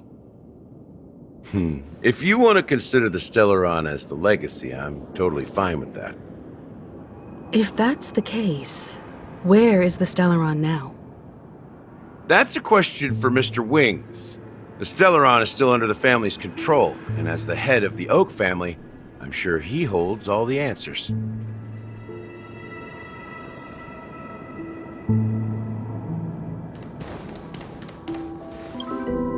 Are you done talking? So, will you tell us where the Stellaron is? It is the Penacony Grand Theater itself. As I suspected, it's the embodiment of the family. The edifice that first materialized within the sweet dream. That's what turned Penacony into its current state. As for the person who employed its power, It is in fact Mr. Gopherwood, the current Dream Master. Well, that was easier than I thought. Did you conduct your own investigation already? Correct. When I was trying to track down the person who murdered my sister, apart from you, Gopherwood was my second suspect. Confronting me first turned out to be a smart move on your part. I didn't have other options. The Dream Master has been elusive, and even the heads of the families can hardly get an audience with him. Moreover, Mr. Gopherwood has been kind to my sister and me. And I didn't want it all to end like this. What do you mean by that? To be honest, my brother and I are also victims of the cancer of all worlds. We grew up as orphans, and were adopted by the family when they came to help. Mr. Gopherwood recognized our potential and brought us to Penacony. But I can't just stand by and watch Mr. Gopherwood become an enemy of the Harmony. I won't use my voice to support an evil cause. I won't step on that stage and sing, no matter who the traitor is, or what orders they give me. I won't let the Charmony Festival become an event that destroys Harmony itself, or the paradise in our dreams. Indeed. For the paradise in our dreams. As the head of the Oak family, I'm responsible for ensuring Penacony's promising future. Robin and I will head into the Sweet Dream and confront the Dream Master. And if it turns out that the family has truly strayed from the Harmony, I'll fight alongside you. We'll put the Charmony Festival on hold and make sure Mr. Gopherwood pays for his blood debt. The enemies you are about to face aren't like this old dog here, who can barely even bark. Since our interests are aligned, why don't we team up? Maybe, just maybe, we'll have a shot at success. We have always been following in the footsteps of our nameless predecessors, and there's no reason to stop now. Yeah, we Nameless won't back down from a challenge.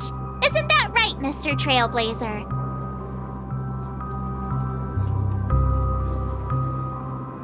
Exactly! It's time for the crew to save the world once more! Rest assured, sitting on the sidelines isn't in our nature. Mr. Sunday, Miss Robin, I'm willing to accompany you on behalf of the Astral Express. Having a third party present should help with negotiations, and could make all the difference if things get ugly. Thank you, Mr. Yang. Thank you all very much. The Charmony Festival is about to start, and time is against us. We must hasten. Everyone, let's gather over here. We still need to make some preparations. I may have been quick to step up to the plate, but confronting the Dream Master could be a very dangerous affair. Huh?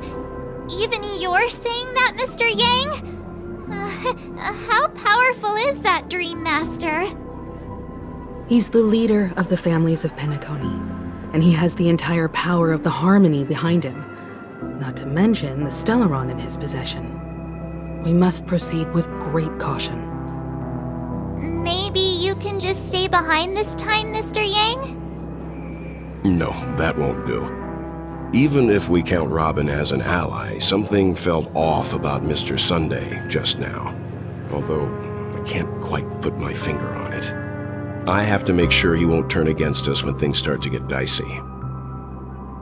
You're still carrying the keepsake the IPC envoy gave you, right? May I borrow it for a moment?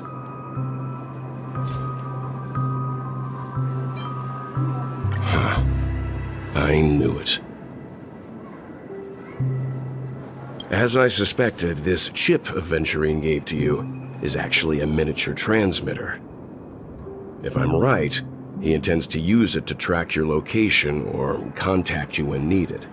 As it so happens, this may actually be of some use in the current situation. Aventurine? Is he still alive? And what does he have to do with our mission to confront the Dream Master? Remember what I said earlier? Working with the IPC is a way to keep the family in check. If negotiations go south and the family show their true colors by going after the Stellaron, I'll use this transmitter to send a message to the IPC. It'll be just the opportunity the IPC ambassador was hoping for. The only question mark in all of this is Aventurine's current status.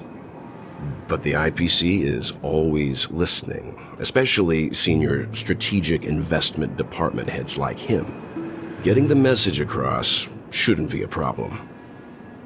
Good luck to you, Welt. Well, you take care too. If anything goes wrong, don't worry about me. Just make sure to seal the Stellaron. Spoken like a true hero. Even if the Dream Master is innocent, the family's corruption runs deep. I won't make the same mistake Mikhail did. Let's wish him the best of luck. Don't you have something else to tell us, Gallagher? Why would you say so? Before we departed, the conductor asked us to inquire about the 3 nameless in Penacony. We've already collected intel about Rosalina and Tiernan, so the only one left is legwork. If I'm not mistaken, we've already met him somewhere, haven't we? It's not enough to say meet, but the answer is pretty obvious. After all, I've hinted at it in quite an evident way. I've been watching over you ever since I received the reply from the Astral Express, and I've seen the great effort you all put into linking different realms together across the cosmos. And now, after getting this far all in one piece, you have truly proven yourselves. Miss Himiko, were you the one who repaired the Express and got it sailing through the cosmos again? Yes. And you two, young Nameless, you have very interesting life stories and extraordinary skills.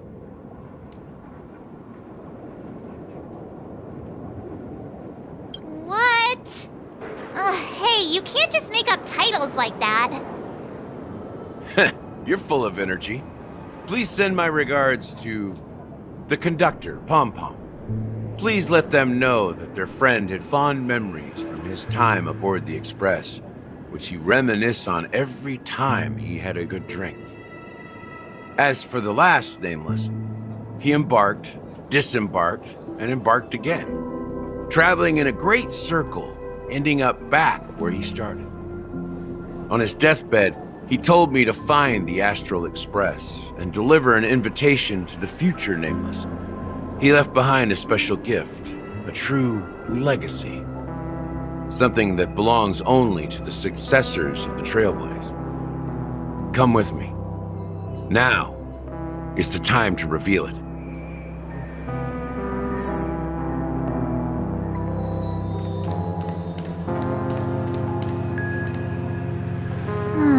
Back here again. Sometimes I feel like you're still alive, old friend. Like you've still got so much to say and do. I've kept my promise, brought the future Trailblazers you've waited so long for. I don't know why you were so obsessed with that train, but I remember your last words. Don't let us down, old man.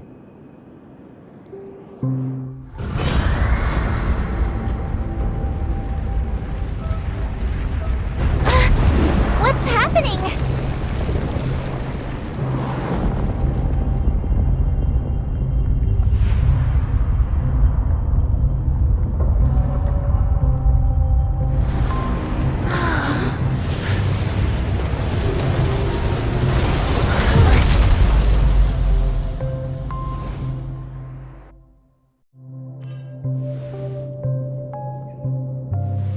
Go ahead. His resting place lies in the garden up ahead. The first and last nameless of Penacony. Mikhail Char Legwart, the Watchmaker.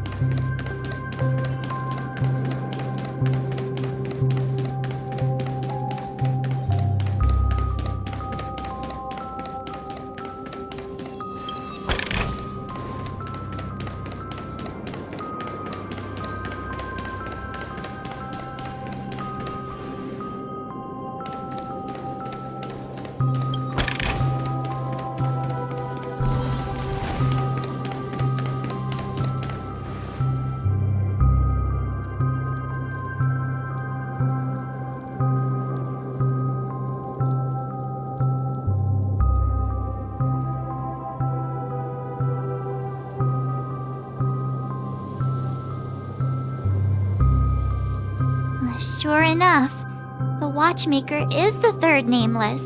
Even I could guess that one. The legacy he left behind was a dream bubble. I believe inside that bubble, there's something that holds meaning only for the nameless. After all, when I checked its contents, I found nothing inside. Maybe some Trailblaze runes? Even more mysterious than me. Well, let's have a look.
Wait, what's going on? Seriously? There's nothing inside this dream bubble? How could a dream bubble be empty? Just as I suspected.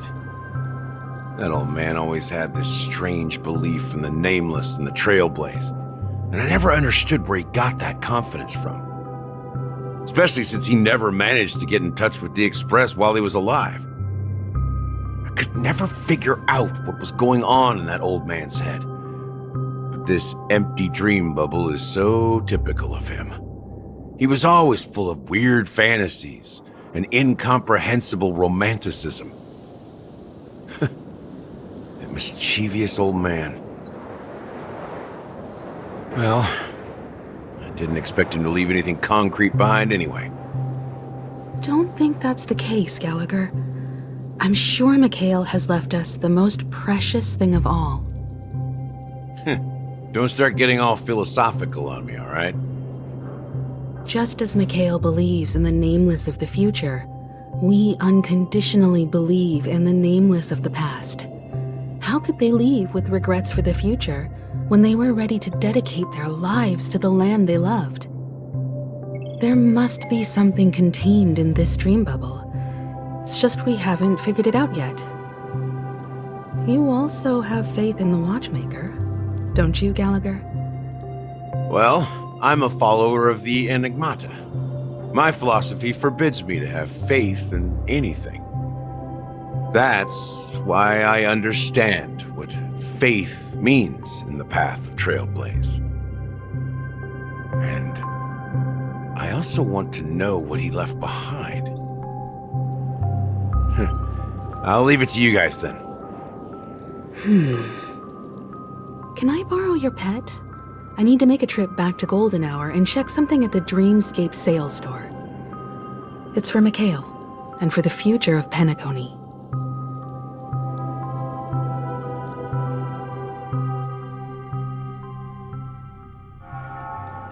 Welcome to the Reverie Hotel. How may I help you? Greetings. We're the Nameless from the Astral Express, and we'd like to check in. The Astral Express? But I thought... Yes, my companion's already checked in. My name is Dan Hung, and I believe my personal information is recorded in your system.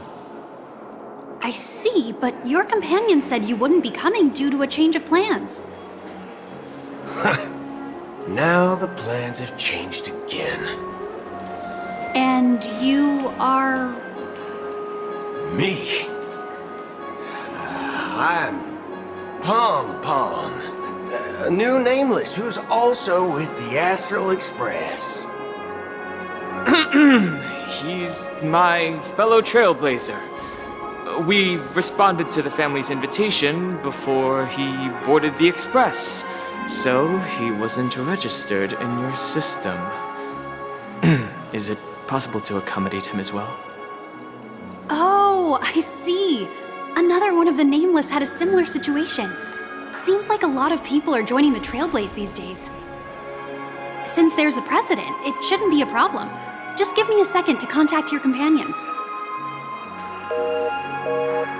I'm sorry, dear guests, but it seems I'm unable to reach the other members of the Astral Express. What do you mean by unable to reach them? My apologies. This is the first time I've encountered a situation like this. However, the system indicates that those guests are still in the dreamscape. How about this? Give me their room number, and we'll go check on them ourselves. I'm afraid that's not possible. I need to verify both of your identities before I can share any guest information. How about you just wake up someone? Let's say, Wilt? I'm sorry, but there are strict rules regarding forced awakening. It cannot be done without the proper clearance. So nothing works, huh? What's your solution then? Are you saying we sleep here? At the reception? Please be patient. We need to contact your companions in order to confirm your identities. And now it seems you need to confirm our identities before you can contact our companions. It seems so. Oh, fudge! Look, nothing personal, but if you can't handle this, go find someone else who can, okay? Please calm down, dear guests. I do recall that Mr. Sunday, the Oak family head, personally handled this issue earlier. Oh, please wait a moment while I contact him. I don't think she's trying to give us a hard time. She really just doesn't know what to do. I have a bad feeling about this. You tried to contact them on the Express earlier, but they didn't respond. Something doesn't seem right. I need to leave for a moment. You can stay here with the receptionist. Sure thing. Just don't keep me waiting forever. Don Hung seems pretty worried about his companions. I should give him some space. Stressing out about it won't help anything.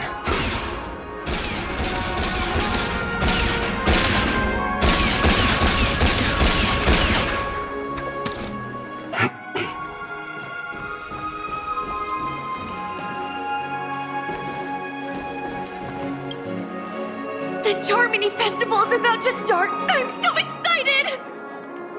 Hey! You guys here for the Charmony Festival too? Well, I didn't come all the way here specially for the festival. Honestly, I don't really even know what it's about. But I heard it's a lot of fun! Well, back in my homeworld, Anaria, we have festivals like that all the time. My dad threw me a birthday party one time that was just as extravagant as the Charmony Festival.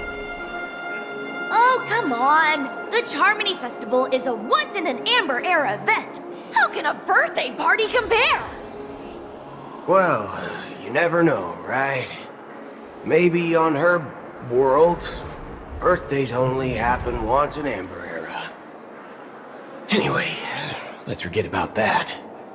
Have you heard about the, unsettling things happening in the dreamscape?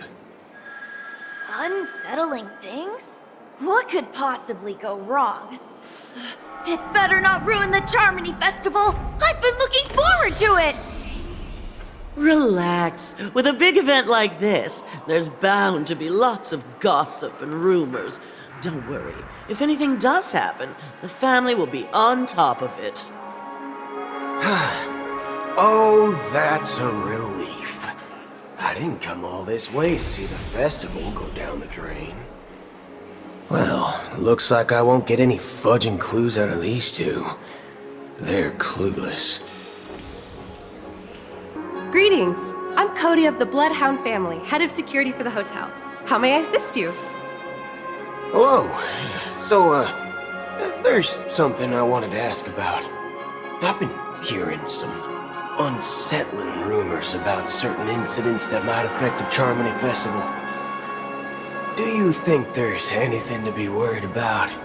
I've traveled all the way from the Hayahi Federation, and I don't want my trip to be ruined. What do you mean? Wait, you haven't heard? I'm not sure where you heard those rumors, but they're completely baseless.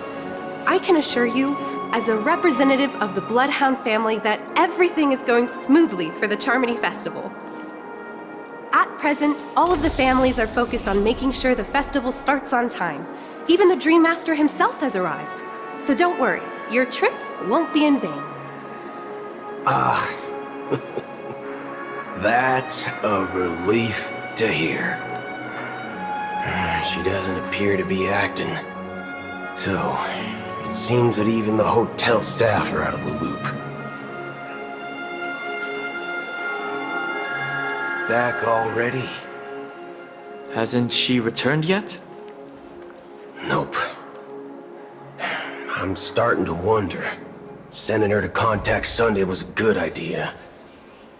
Neither the staff nor the guests seem to know anything about what's happening in the dreamscape, and wherever we go, all we see is people enjoying themselves.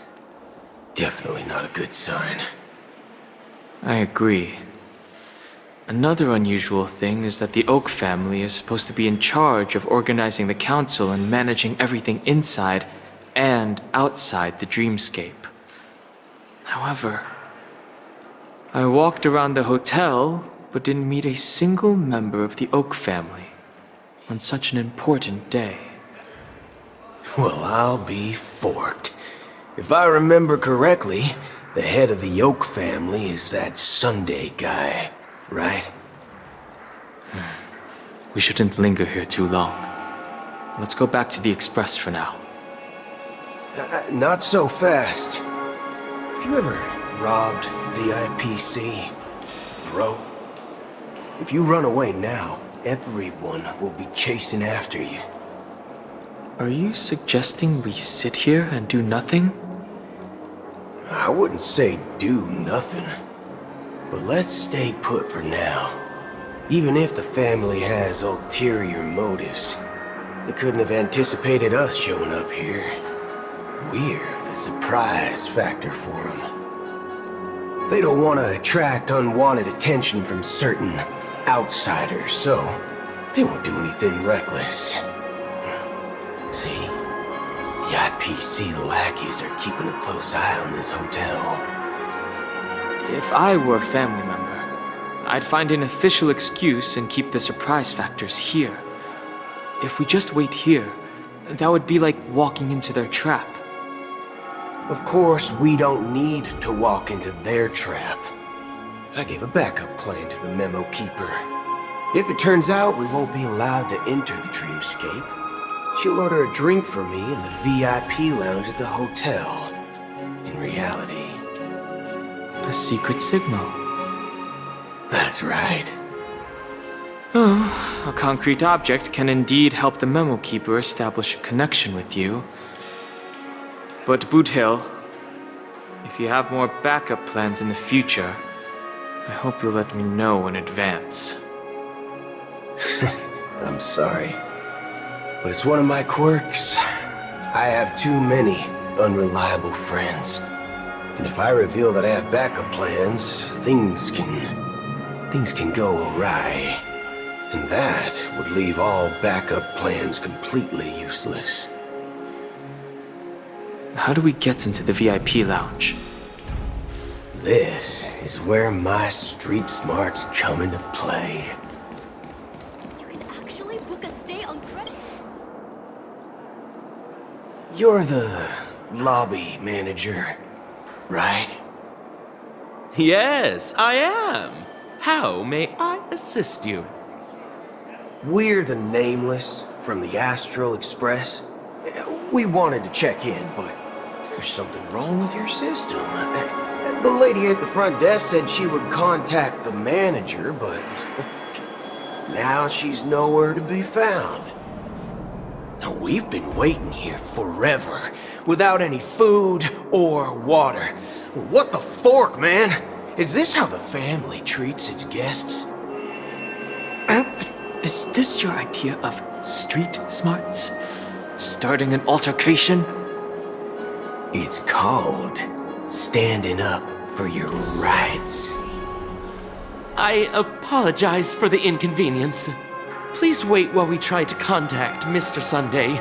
I'll arrange 2 premium seats in the VIP lounge so you can rest there while you wait. See? Just like that. Just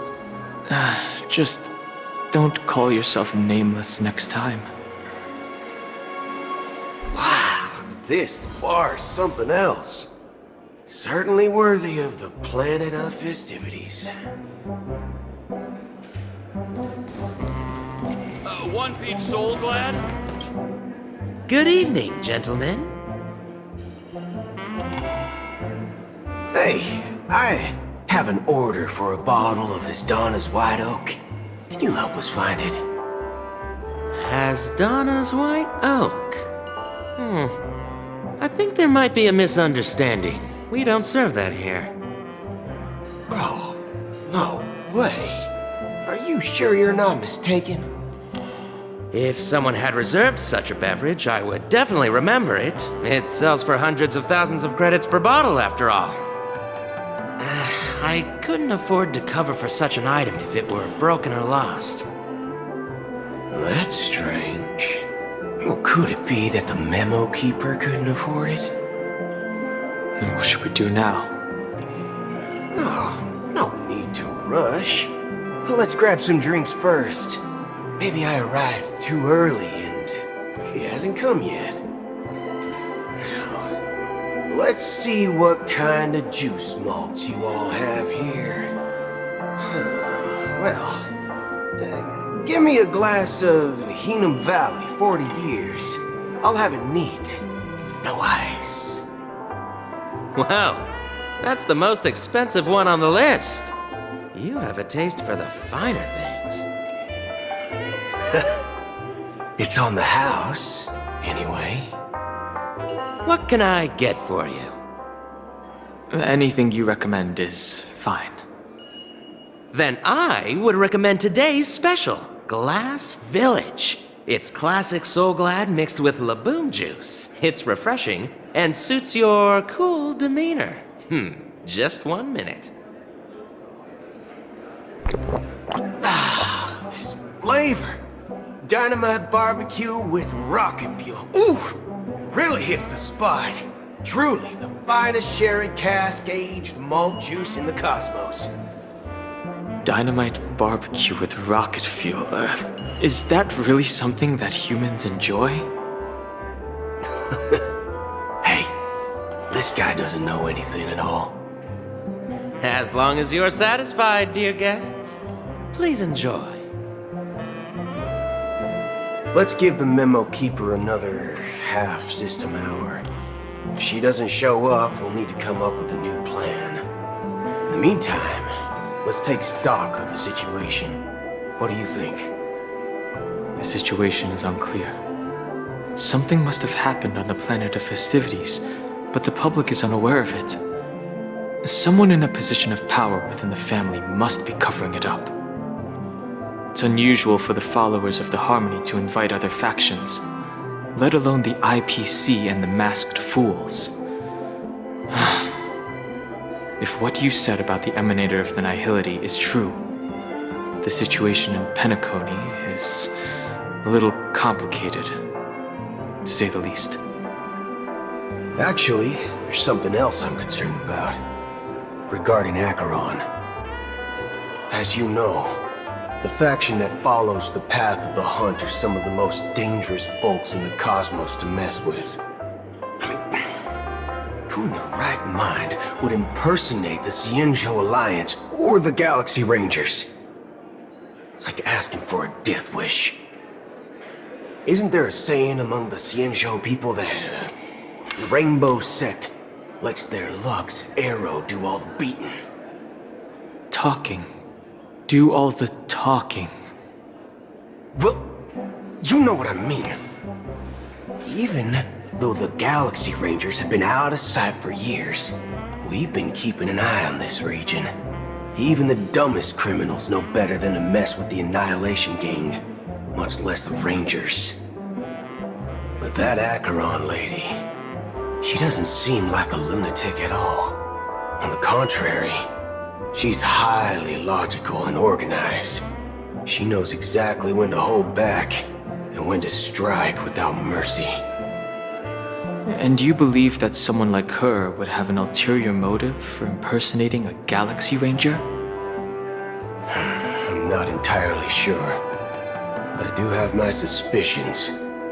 Maybe she knows a Galaxy Ranger, or perhaps she's trying to lure us out for some reason, which I can't figure out. Anyway, what worries me more are the anomalies within the family. They've summoned followers from various paths for the festival. No matter how generous such a gesture is, this move seems highly unusual. Unless the invitations weren't sent by them. If that's the case, it's even more intriguing that the family insists on organizing the Charmony Festival, despite the chaos. Maybe it's Shipei the Harmony pulling the strings. You find it beyond human understanding because it wasn't arranged by humans at all. People do stupid things out of irrational impulses. They abandon their principles when self-interest is involved. They believe in things they know they shouldn't, and fudge, they even break their own rules.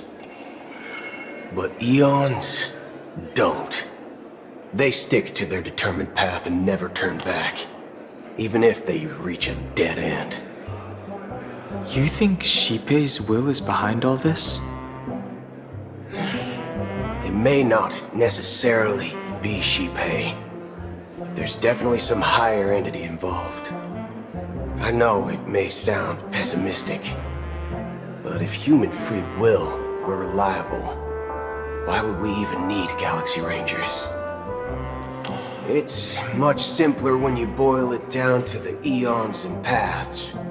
Like how Lon always follows the path of the Hunt, or how the Express stays true to the Trailblaze despite Akavili's disappearance. But in my opinion, Akavili's fall holds significance for the Nameless. Oh, so you're saying the Nameless now have to take responsibility for their own choices because their absolutely right leader is gone? Exactly. I believe the purpose of the journey isn't just about following a path that's always considered absolutely right. It's more about doing your best to choose the right path for yourself among countless possibilities, even with limited insight and judgment. I don't know what you've been through, but I agree that people must take responsibility for their choices, because no one else can do it for them. That's why the Galaxy Rangers need to uncover the imposter and figure out her true intentions. Just in case. I have a backup plan if the Memo Keeper doesn't show up. This is my final backup plan. I promise. You sure have a lot of cards up your sleeve. Well, going back to my old career would make things a lot easier. By the way, when you were walking around the hotel, did you happen to see any important-looking guests? What's your plan? It's simple. We just grab some hostages and use them as bargaining chips with the family. Or maybe we can even take their identities. No need for that. We'll return to the Express now. Wait. Are you getting scared? Draw your weapon. Let's make a big scene. Are you leaving, esteemed guests? Would you like to cancel that As Donna's White Oak you just ordered? Huh? As Donna's White Oak? But didn't you just say... Ha ha. Looks like you are a bit intoxicated, esteemed guests. You ordered a bottle of As Donna's White Oak just a moment ago. Looks like your memo keeper friend has finally arrived. Oh, right. Sorry, my memory's not the best. You know, too many modifications and all. Anyway, let me check. Well, fork me. It says Donna's White Oak, all right. And there's a note. I'll be waiting for you on the Astral Express. No mistake. That's her message to you. She knew the hotel wasn't safe, so she suggested we find another place. Well, looks like we took a detour, but now it's back to the Astral Express. So, what are we waiting for? Let's go.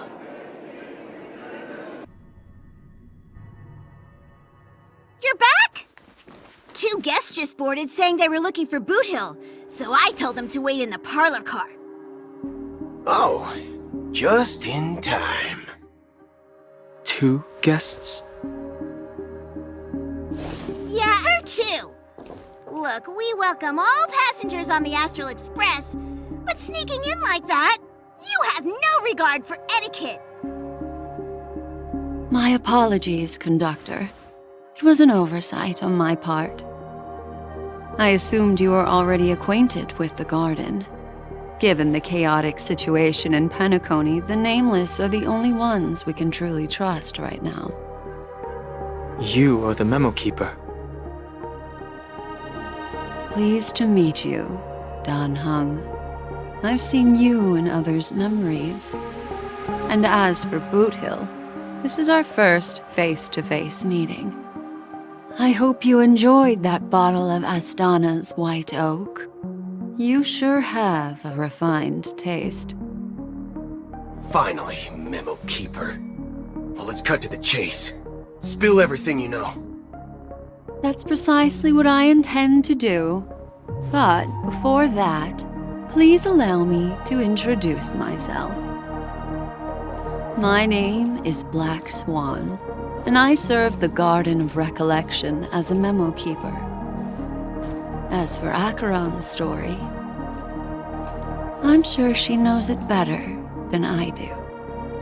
Greetings. I'm Acheron. What? You Garden of Recollection shirtbag! You betrayed me! I apologize, but she did that at my request. Due to certain reasons, I have been exiled by the family. Thankfully, this memo keeper came to my aid and helped me escape their surveillance unnoticed. To be honest, it was more like stalking than helping. And the process was far from unnoticed. But we did escape. I asked her to guide me to a place beyond the family's reach and to contact a few trustworthy individuals, namely all of you. Trustworthy? Son of a nice lady, you think I'm dumb or something? How about this? I'll put a few bullet holes in your head and see what secrets spill out. Then, we can talk about trust. It doesn't have to be like that. I'm willing to answer all your questions, but not right now. If my cover hadn't been blown, we might have had more time, but at the moment, we don't have any other options. No other options? What do you mean? This is the only way I can ensure everyone's safety. I kindly request an immediate warp jump out of the Astana star system.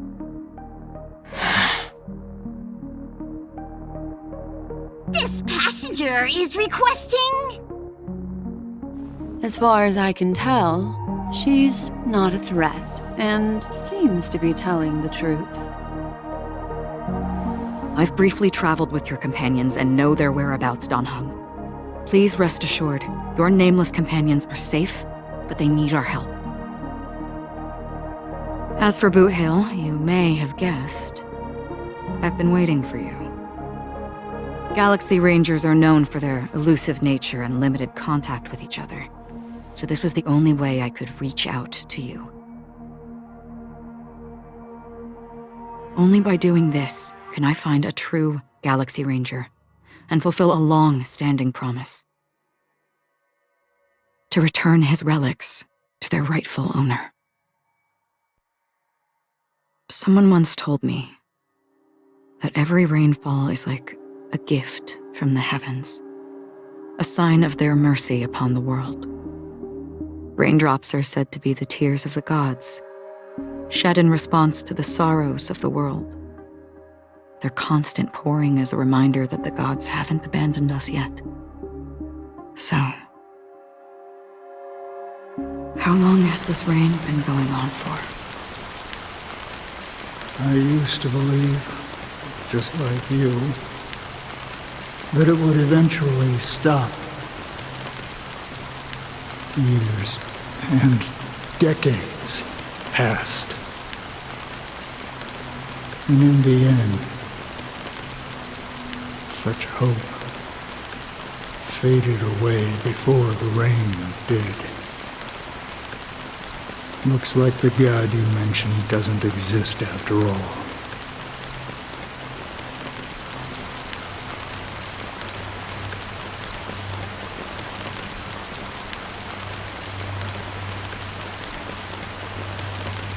Well, let me share a story with you. Mortals who walk the paths are like sailors on a vast ocean, leaving behind a trail that creates countless ripples of possibilities. These ripples last longer than the fleeting lifetimes of humans. And for some, their presence leaves such a strong mark that it's reflected in the waves. Like those shadows on the ocean. Sin-thirsters, the obsessions of the Pathstriders, they emerge from the depths of IX, seeing themselves as masters of their own destiny, unknowingly repeated the actions of their past lives. They emerge from the nihility and head toward it, leading purposeless lives. However, these hollow phantoms, they were once my dear companions. A group of Galaxy Rangers. Are you watching over them? Watching over them? No. I'm guiding them toward transcendence. It was a brutal war. A crusade that shook the universe. The universe witnessed the fall of Zulo, the Lord Ravager, but it came at a price. A price so hefty that only those who were there still remember. The unwavering determination of the Hunt followers persists even in death. So someone must guide these lost souls to their life beyond. They were heroes in their time, and they shouldn't be reduced to mere puppets of nihility. As for me, I've suffered too many losses on that battlefield to advance any further. And that makes me the most fitting person to carry out this task. But you know, these sin thirsters, they're not who they used to be. Does this seem pointless to you? Well, some tasks have to be done, even if they are pointless.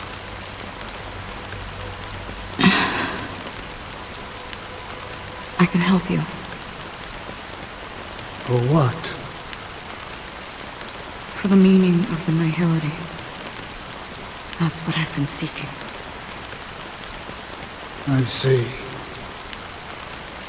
After all, this realm is off limits to ordinary souls, right? Thank you, stranger. I wish that you find what you seek. Before we part ways, I have one more question. It is true that their actions and even their entire lives may seem pointless from our perspective. But if, and it's just an if this is what the departed ones expected, should we try to change it? A good question, and a profound one. I don't know the answer. What I do know is that one day I too will pass away. And when I bid farewell to this world, someone will stand at my grave and place a bouquet of flowers on it.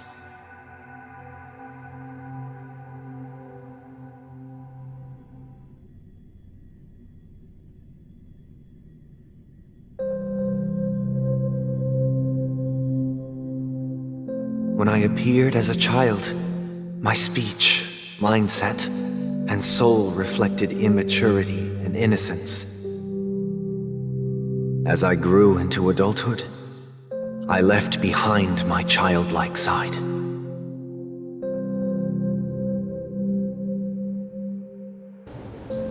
I humbly request your blessings, esteemed advocate of Shipe. Come to me, my kinship. I have sought their presence with us. As you wish. I have faithfully served the Alfalfa family for nearly a decade, promoting the path of the harmony to the best of my ability. However, I made a mistake yesterday. While I was preparing dinner for the family head, I accidentally dropped a prepared dish on the floor. Out of laziness, I lied and claimed that everything was ready. Although the head has dismissed me as punishment, it has been tough to sleep with the guilt still gnawing at me, as I worried that the seeds of evilness may have taken root in my soul. So, I confess to you now to seek atonement for my sins. Do you sincerely repent and vow to change your ways? Yes. Have you examined your soul and confessed all your sins? Oh, Yes. Are you willing to accept the process of atonement? Yes. Very well. Show your dedication and goodwill to the family, and you shall be reinstated among them. Now, please, leave in peace. Oh, praise Sheepy. And thank you, esteemed advocate. Next, please step forward. I wholeheartedly confess to you. Please, pardon my sins. Rest assured, I have implored their presence to be with us.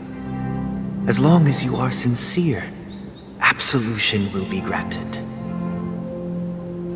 Oh, great. You know, I arrived in Penacony as a stowaway. I sold everything to get a ticket. My house, my land, and my 2 children.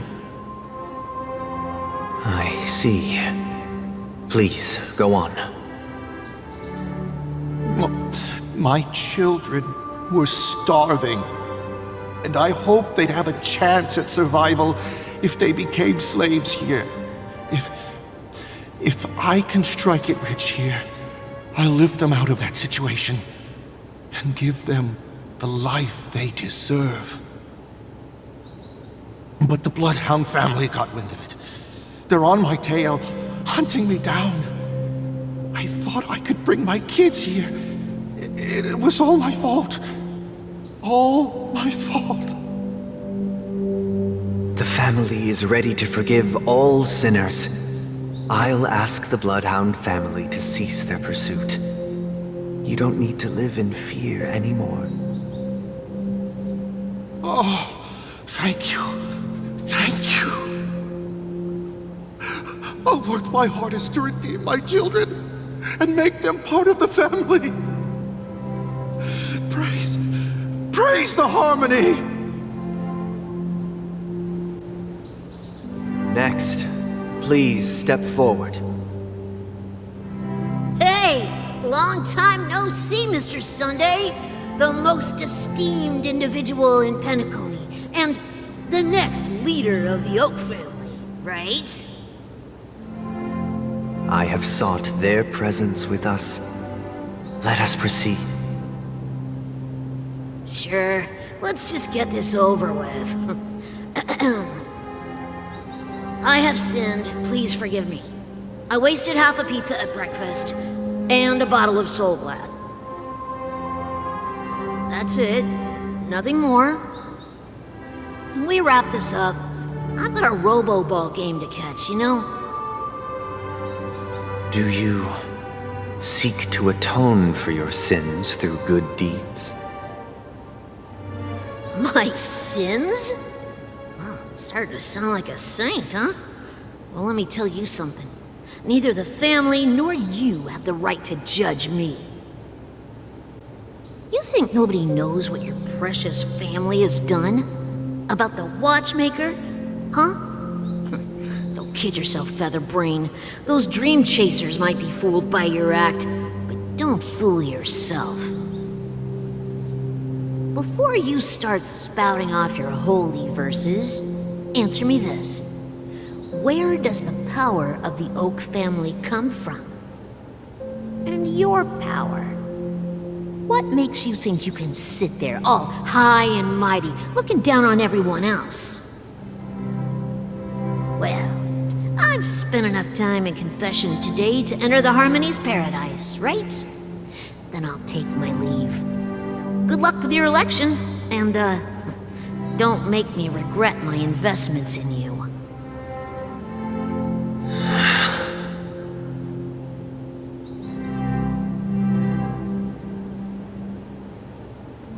Oh, revered triple-faced soul, hear my doubts. Who can judge the strong when their power hides their crimes? Who can vouch for the weak when they will pay any price to survive? Who can comfort the purest souls when even they get led astray? If the strong defending the weak is truly the foundation of paradise, then who is responsible for the suffering and anguish in this wretched world?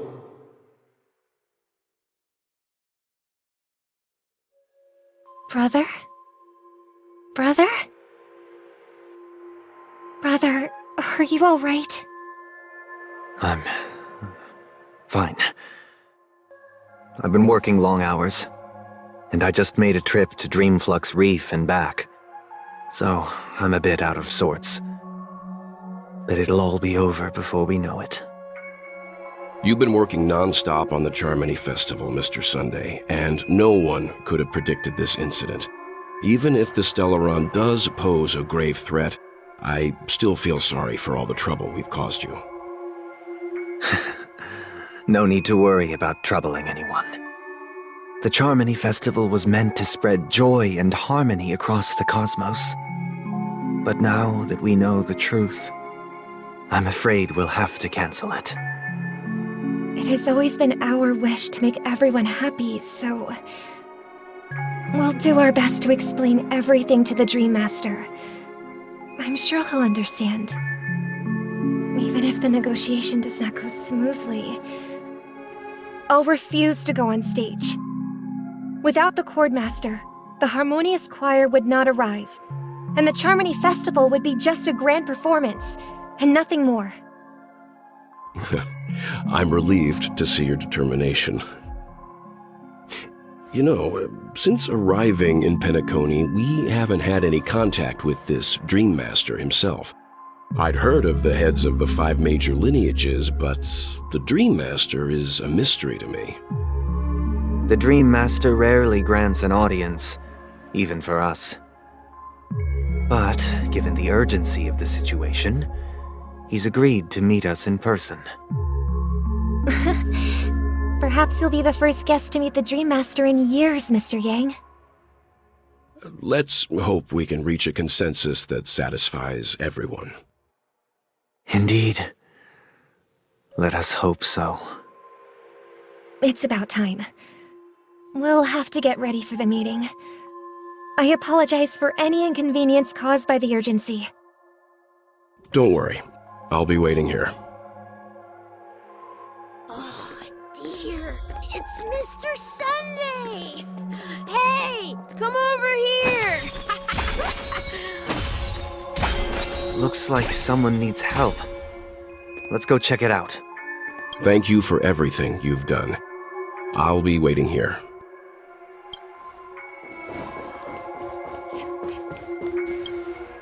Oh, Mr. Sunday. Hey there! Okay, see the moon in the sky?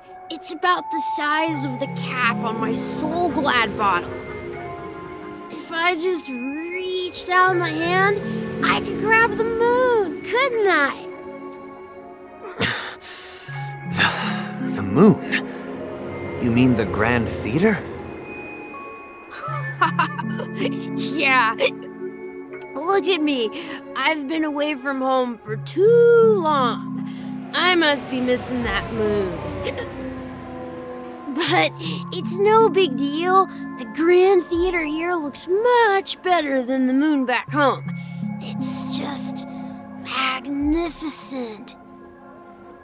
They told me not to sell everything I had just to come to Penacony. How short-sighted. Selling everything you had? Why would you go to such lengths? Why? Can't you see? Life back home is miserable. It's not really living at all. It's better to be here at Penacony. No pain, no worries about tomorrow, just sweet dreams. You can do whatever you want. That's what I call living. Yeah, now this is the life. Is this truly living? Huh? What did you say, young lady? I didn't quite catch that. Oh, it's nothing, sir. You see, the traffic on Glock's Avenue can be dangerous. How about I ask a Bloodhound family member to escort you to Ideen Park over there, so you can continue enjoying your sweet dream? Oh, yeah, that's a great idea. Wow, no wonder you were the leader of this sweet dream. You're totally a lifesaver. See you around, Mr. Sunday, and it was nice chatting with you.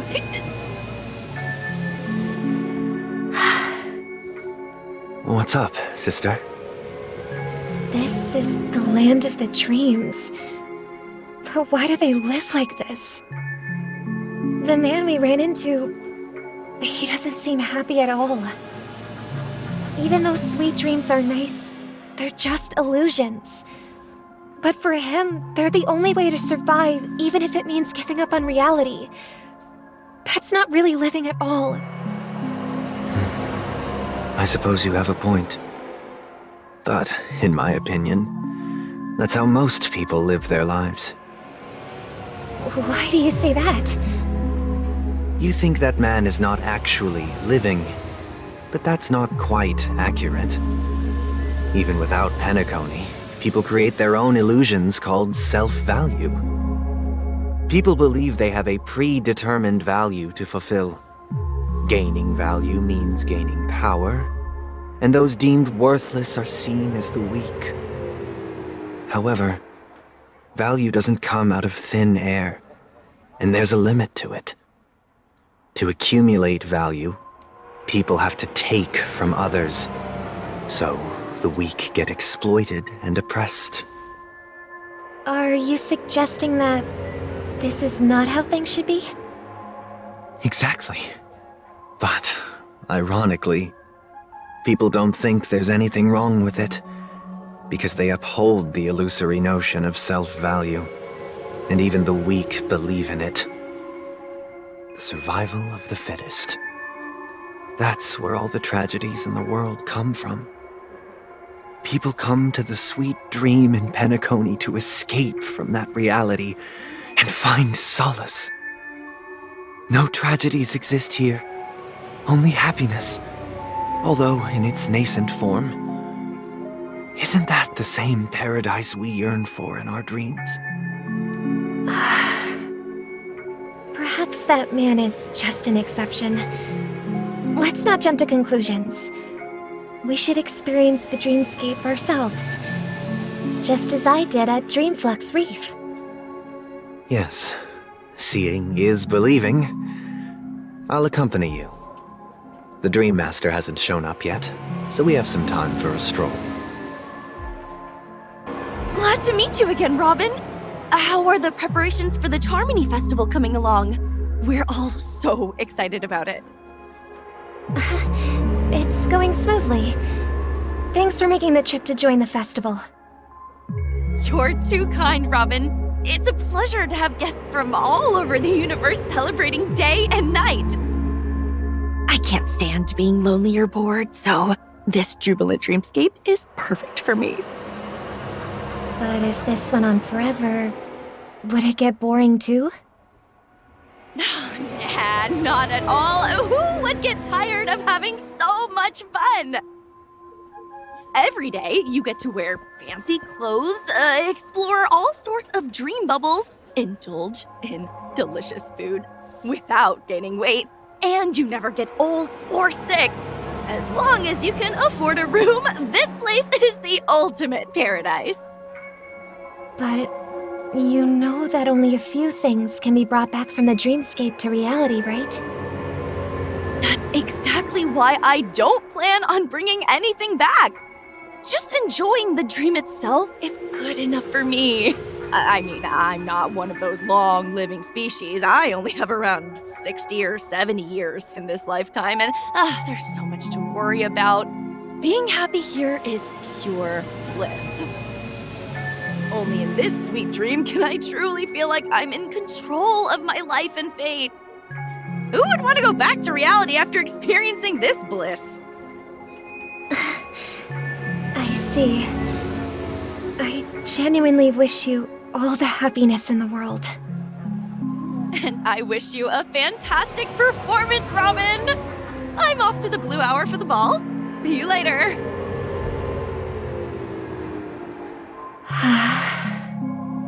Seems like that guest's perspective didn't resonate with you either. She had a valid point. I could sense her genuine happiness. It's just that... What you're trying to say is, she thinks she's in control of her life, but in reality, she's just escaping from reality and seeking solace in this sweet dream. Once she steps out of this sanctuary, everything will be lost. Well, she did make mention of being able to afford a room. Didn't she? However, the paradise in our dreams, it doesn't have to end. No. And the paradise we yearn for shouldn't be just a fleeting dream either. The scenery in this dreamscape is truly breathtaking, isn't it? Oh, Robin. Can't believe I'm meeting you in person here. What an honor.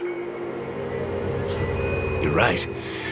Even though time stands still in this dreamscape, it always feels fresh. I find something new every time. A philosophical mind. I hope I'm not intruding. Oh, not at all. No. With little time left, I yearn for meaningful conversations, especially with someone as esteemed as you. Do you mind if we chat? It's my pleasure. No need to be formal. Just speak your mind. You said, with little time left.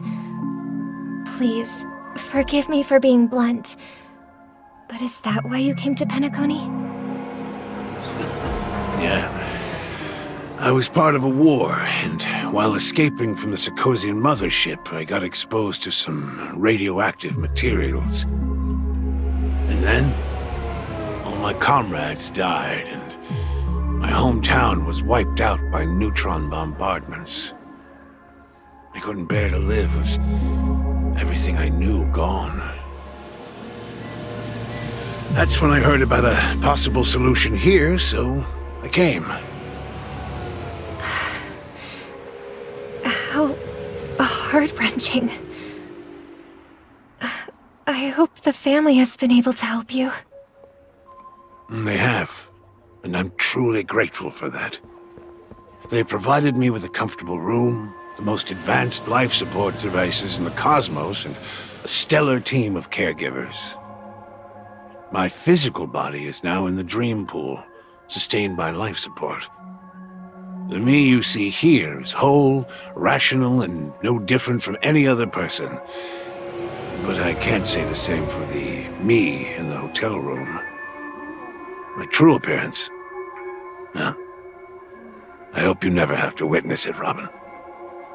So, you'll be living forever in this dreamscape, right? Just being able to live at all is good enough for me. Whether it's in this dreamscape or not, well, I don't really have much say in the matter. My world has been torn apart, and my life could end any second. So, even if this whole place is an illusion, it's still my paradise, and I'll treasure every moment I spend here. How I envy those everlasting things. That old man's story. It's so tragic. Fortunately, this sweet dream gives him joyful memories to hold on to for the rest of his life. That's precisely why this sweet dream in Penacony exists. However, even the sweet dream has its limitations. While while it provides solace to the disillusioned, it can't completely eliminate pain in reality. There will be a way out. Penacony is already on the right track.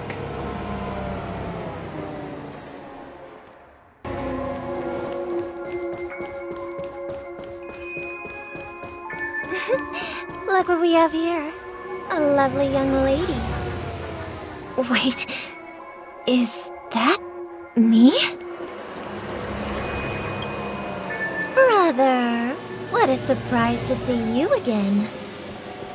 Show yourself. Your trick won't work on us. I've heard that a skilled mass fool received an invitation too. That must be you, right? Did you enjoy yourself? Barely. The people here are way too gullible. A little bait is all it takes for them to bite. And they run away at the slightest hint of danger. In other words, they're naive and cowardly. Now that you've had your fill, it'd be wise to leave before it's too late. The music of the harmony doesn't tolerate discord. What? Now that you have the real Robin, I'm useless? Oh, how disheartening. I've done so much for the family. You should be thanking me, because if it weren't for me cleaning up this mess, Penacony would still be in shambles. Don't you think? That was a personal request from the head of the Iris family, and it has nothing to do with us. Step aside and stop causing trouble for the Charmony Festival. The Charmony Festival? You think you can scare me? You think I've no idea what you're planning? I don't care what you're thinking, chicken wing boy. But I'm pretty sure our lovely Robin won't be appearing on stage. After all, you're well aware of what a sorry state this dreamscape is in under the banner of harmony. Penacony, the land of the dreams. Is this truly the paradise you desire? Stop it. What's the rush, chicken wing boy? Did I get to you?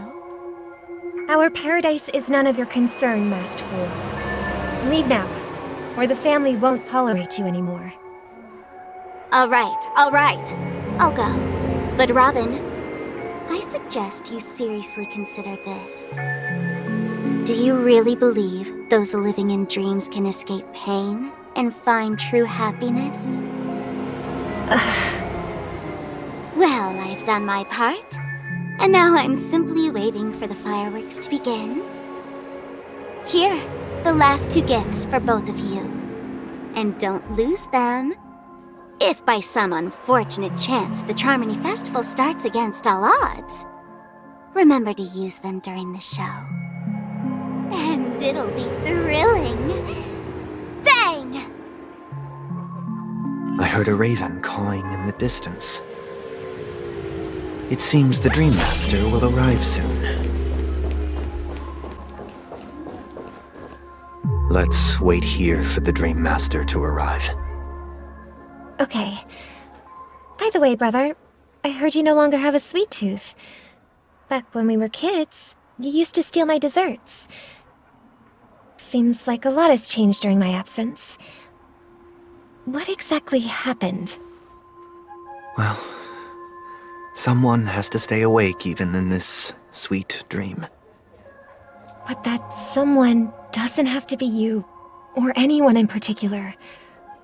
You're carrying too much on your shoulders, brother. The paradise in our dreams. It shouldn't be like this. Penacony is nothing more than a dream. It can't erase the worries and pain of reality, or bring true happiness.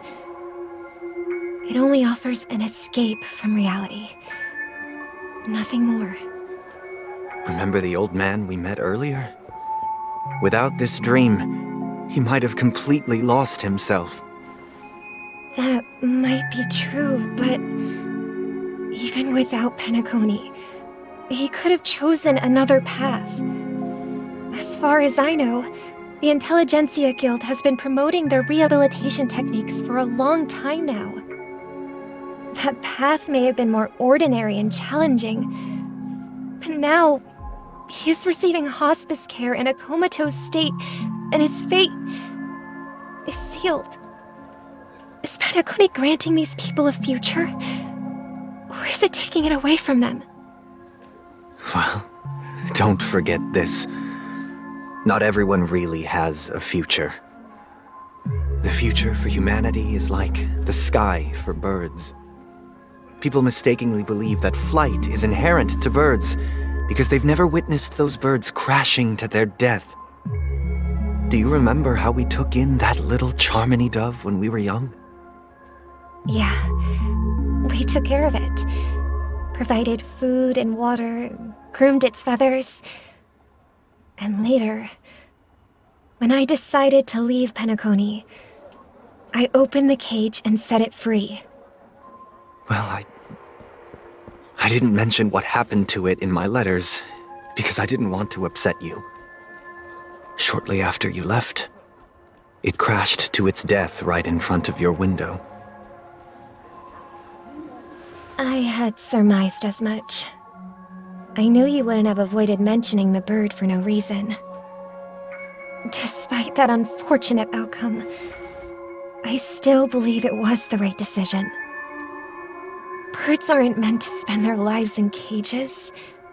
They belong in the sky, even if they can't fly.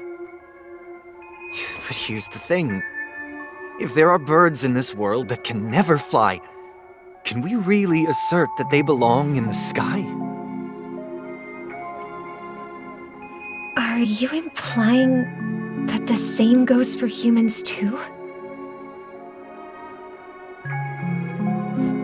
Let's take the Astral Express as an example. The Nameless made tremendous efforts to bridge worlds, gaining fame across the universe. However, only a few extraordinary individuals can endure such a perilous journey. That's because the pursuit of the Trailblaze exceeds the capabilities of ordinary humans. Otherwise, why would this path be filled with broken rails, an abandoned express, and even a fallen Eon? That's just sophistry. If that were true, then only the powerful would have the right to determine the future. Unfortunately, that's exactly what happens. Another name for the future is self-value. While this world has its fair share of heroes who inspire people and garner admiration for their heroic deeds, the majority of ordinary people will never become heroes in their lifetime. Some are born weak and vulnerable. Some find themselves trapped in unfortunate circumstances. Some fall victim to malice and cowardice. When it comes to survival, everyone is equal. And the weak can only watch as their value gets constantly diminished by external forces. That's why we should care for the weak and support them as if their suffering were our own. That's what the Odes of Harmony have always taught us.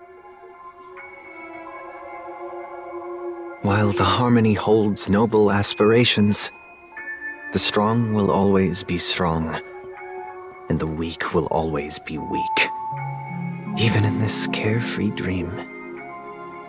Human nature contains greatness, but it also harbors inherent weaknesses that can't be eradicated. In the end, if people can't even secure their own survival, they won't care about the illusory future of equality. As long as the law of survival of the fittest prevails, there will always be fledglings crashing to their death. But if people don't live for the future, do they merely exist for survival?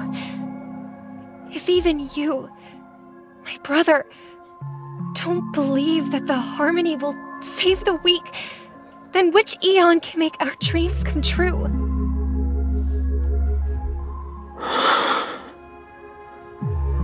People People often forget that when the first bird took flight, the entire world envisioned a future where no more fledglings would ever crash to their death.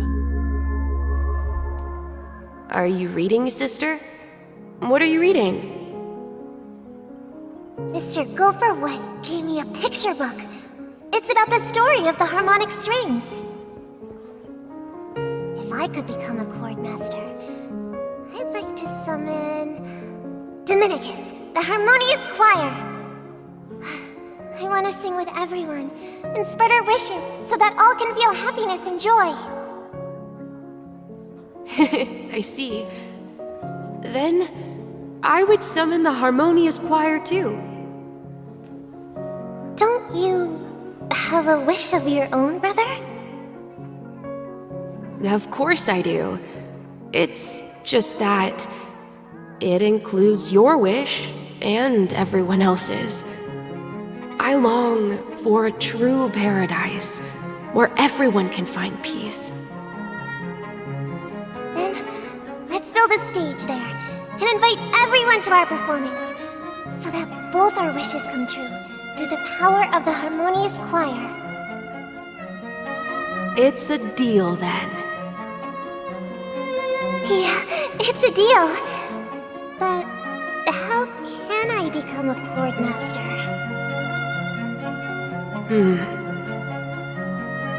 Maybe you'll have to become a star first.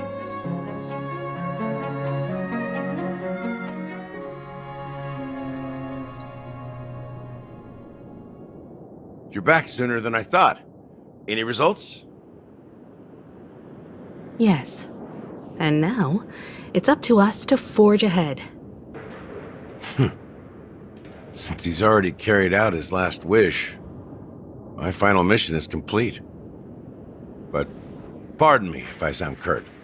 It's good to have determination. The path Mikhail left for you is not an easy one to tread.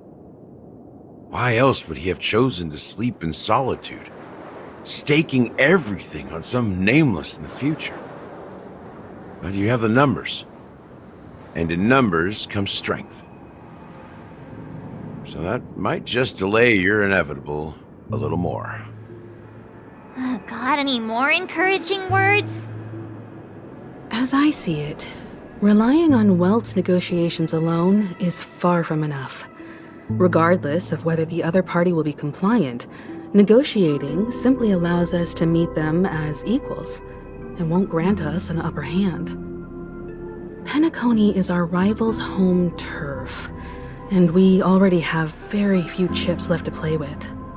Rather than idly sit around while the family's got us blocked off, an offensive approach might be a wiser course of action. We're more familiar with the Stellaron's properties than most, and since it's the key to stabilizing the sweet dream, it's vital to the family's interests. By attacking their core interests, they're bound to retaliate hastily. And as the saying goes, haste makes waste. That's right. As long as we pose a threat to the Stellaron, either with words or otherwise, we have a chance at gaining the upper hand. But the problem is, on the eve of the Charmony Festival opening, how exactly are we going to get close to the theater? Family security will be airtight, and if we brute force it, even if we succeed, it's too risky. So, no one's gonna say anything? Then I'll raise my hand. I know the answer to this question.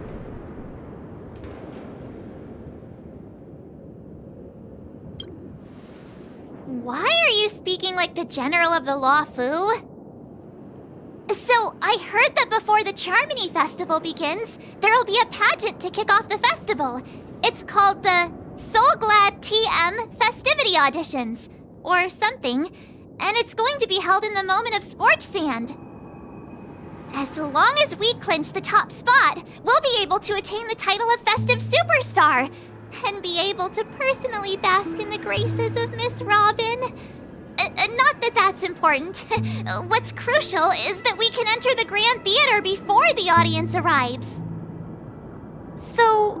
how do we go about participating in these festivity auditions? I've already procured special invite tickets from Miss Robin's fan club. To tell you the truth, I had been preparing to join the auditions all along, but now it looks like even if I scrape through, I probably still won't have the chance to shake Miss Robin's hand. So they're still running this thing, huh? It was originally just a publicity stunt, set up by Mikhail to drum up attention. But it looks like it might be worth a shot. We'll follow Marge's plan. Mr. Gallagher, will you be joining us? I'm afraid I won't have the time. As a virtual character, I've already completed my final mission. Whether Penacony can awaken from this dream is all down to you. Should we ever cross paths again? I'd love for you to visit the Express. All right. I'll have to add to that databank of yours you've got on the Express. And Miss Firefly, we thank you for all your support. We're faced with a formidable enemy. As long as the Astral Express and Stellaron Hunter's objectives are aligned, we're willing to cooperate with you. We've already come this far together. I'd like to join you for the rest of your journey on Penacony. I'm pleased that we can finally fight shoulder to shoulder. I couldn't ask for a better ending. This is also the spirit of the Trailblaze. Now, everyone, let's prepare to move out. Ladies and gentlemen, welcome to Scorched Sand Hall. This is where challengers thrive and dream chasers shine, all under the watchful eye of the entire universe. If you have ambition, dreams, and the drive, dear friends, the next superstar of Penacony's Charmony Festival could be you! Oh, wow! They've really outdone themselves! Oh, I'm starting to get excited! Behold! Here come 4 friends with spirits high and full of steel! Are you aspiring to be the superstars of the festival? Is he talking about us? Yes, you! There's no doubt about it. I see you have all the potential of a superstar in you! Excuse me, you 4. What are you hoping to get out of all this? As the last group of contestants, how confident are you in overcoming all of the challenges? Would you be open to a brief exclusive interview with us? It'll be quick. Your journey is long and fraught with peril, yet under a sky blanketed by banners, you vie for the crown! The sword and rose! Protect the beauty! The beauty, the beauty! Magnificent and majestic! A knight's head is hard as steel. Brother Lance's focus is stubborn as a heel. We don't all have to be winners, but if we don't have fun, we'd all be sinners. People are pouring in. Kinda feels like all sorts of baddies are showing up. Let's get in there quickly and enter the competition. Ladies and gentlemen, please, make way. Make way. Coming towards us now is one of Penacony's top 10 wealthiest tycoons, and the soul-glad business empire's founder, Mr. I. Allow me to introduce myself. I'm the director of Soulglad's factory, Ideen Leela. My 4 friends, introduce yourselves to the audience across the cosmos. Hello, everybody. I'm Himiko, a nameless from the Astral Express, and these are my companions. Don't you guys need to hide your identities? Can't hide it anyways. Penacony is plastered with our posters. And because the Astral Express is so well known, the family won't dare to make any rash moves.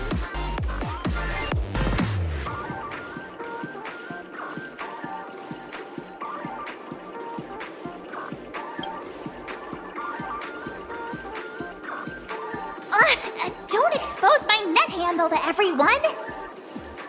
Hello, everyone! I'm March 7th. I'm an ordinary girl who loves adventures. Hello, everyone. I'm Firefly. I am also an ordinary girl who enjoys adventures. So it's a bunch of nameless guests. This final face-off is bound to be spectacular. Time is precious. My 4 friends, come with me. Grab a bottle of Soul Glad and make your dreams a blast.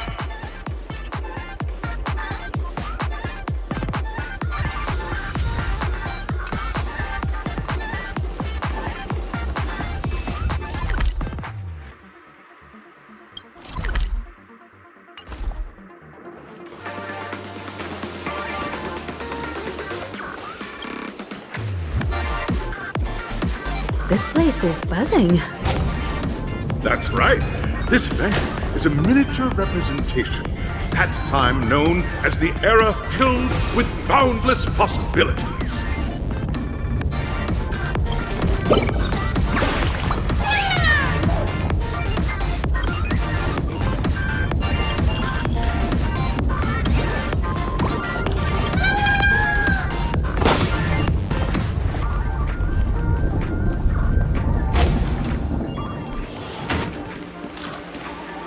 Grab a bottle of Soul Glad and make your dreams a blast.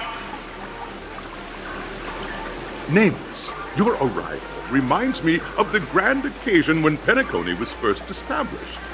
I was still a young, bright-eyed lad back then, lured here by the watchmaker's ads, full of zeal and ready to make my first fortune in life. Once, during a particularly grueling day, I passed out and was resuscitated by a drink from Mr. Sousa. That sweet taste has since been etched in my mind, and that was what drove me to create the Soul Glad that we all know and love today. The dream-chasing era was truly a wondrous time. Oh, I miss those days, and the watchmaker. Scorched Sand Hall is my homage to that time of boundless possibilities. I wholeheartedly hope you make it to the finish and emerge as the next superstars of Penacony.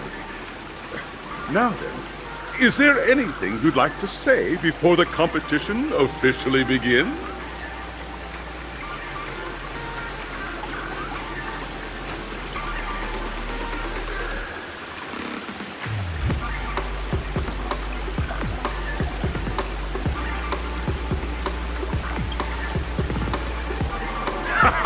That's the trailblazing spirit.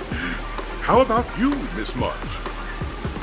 Hello, everyone! Next up, get ready for the Mega March 7th adventure, where I'm going to break the speedrun world record! Trailblazing into the uncharted and challenging the limits.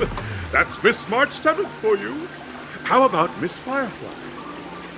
I hope that by the end of this journey, everyone will have achieved the outcome that they hoped for. Ah, a wonderful wish! Miss Himiko, what are you expecting from your team?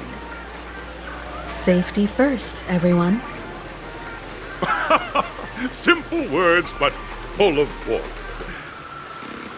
Waiting for you are 3 stages, each connected to that era.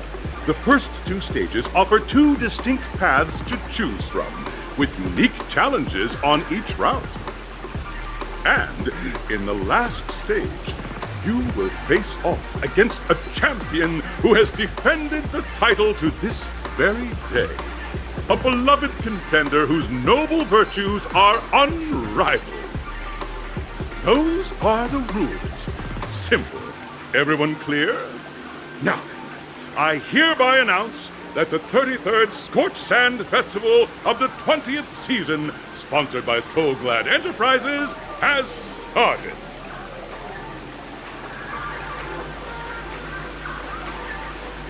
Everyone, as the Charmony Festival is drawing closer, we must reach the end as quickly as possible.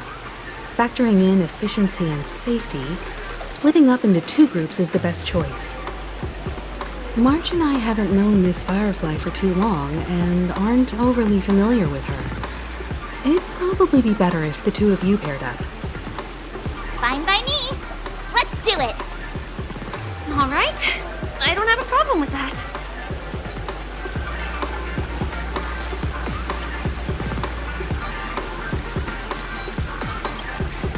We'll split into the assigned groups then.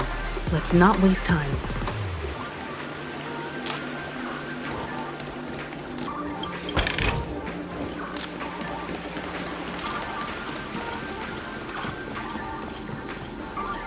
Welcome to the first stage of Soul Glad Enterprises' 33rd Scorched Sand Festival of the 20th season, Dream Play Fantasia!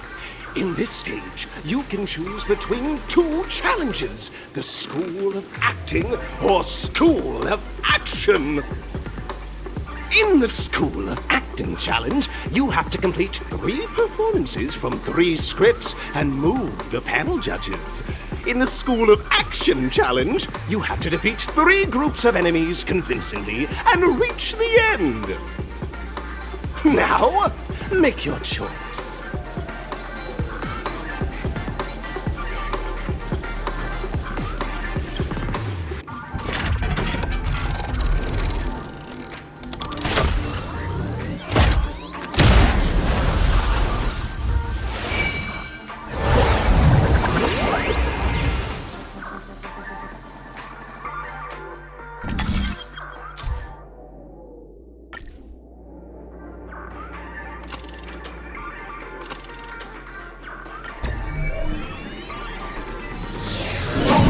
The champion's crown awaits you on the stage.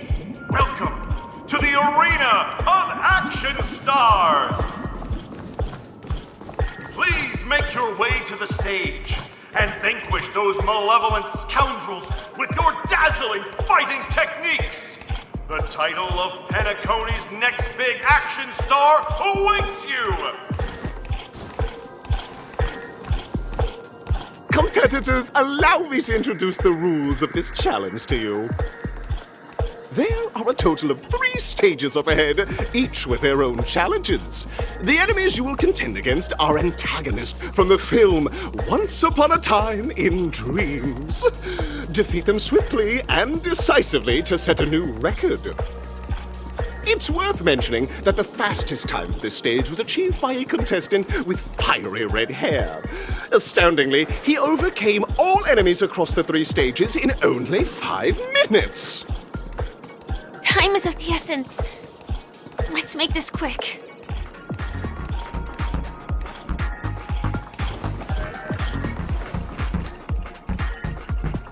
Feeling lucky. Watch this. Contestants, you are about to confront the monsters of the primordial dreamscape! During this period, Penacony was nothing but a barren wasteland. The dreamscape was fraught with strife and disorder, with memory zone memes running rampant! As dream chasers who've come to Penacony, defeating them is your first step towards success!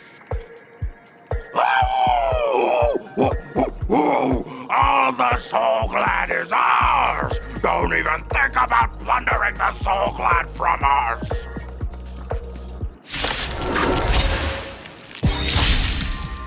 More enemies.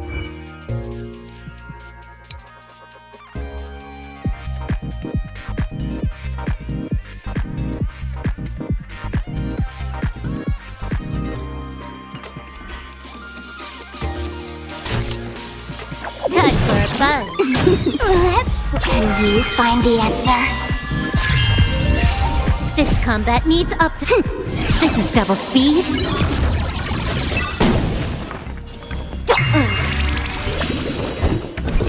Adjust.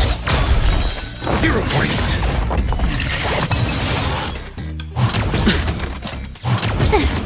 Sure, I'll play along. Can I have fun with it? Feeling spiffy? Answer me. Free.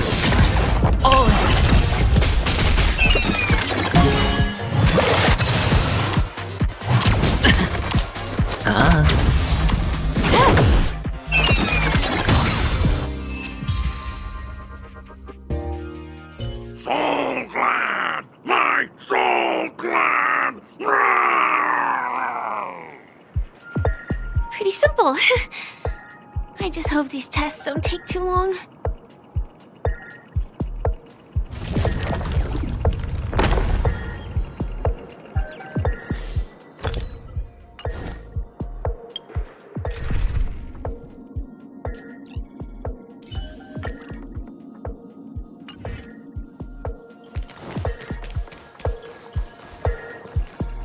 Feeling lucky. Congratulations on becoming the first group of Dream Chasers! Answering the call from the Watchmaker, you are disappointed to learn that Penacony isn't paved with gold. Resigned to your current plight, you start from the hierarchical dredges, biding your time for a chance at success. Just as you're about to give up, a downpour sparks a business idea. You enter the umbrella business! But just as things are looking up, you encounter a competitor. Defeat them and emerge victorious from this trade war. Why is our opponent so glad? Because this is Soul Glad Enterprises' 33rd festivity auditions of the 20th season! Isn't this just product placement? To safeguard the integrity of Soul Glad, I will soar high into the sky and become its shiniest star. Whoosh!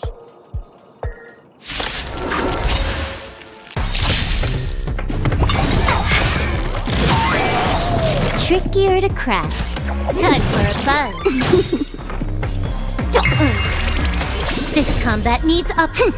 This is double speed. It's time.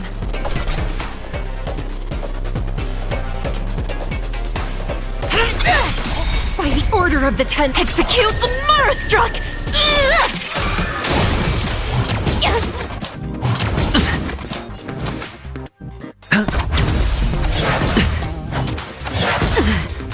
All in.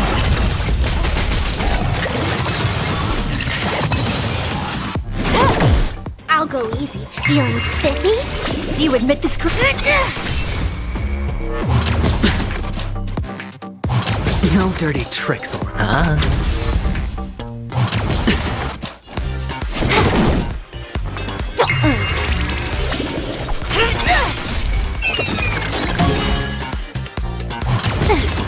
Watch your head. Sure, I'll play.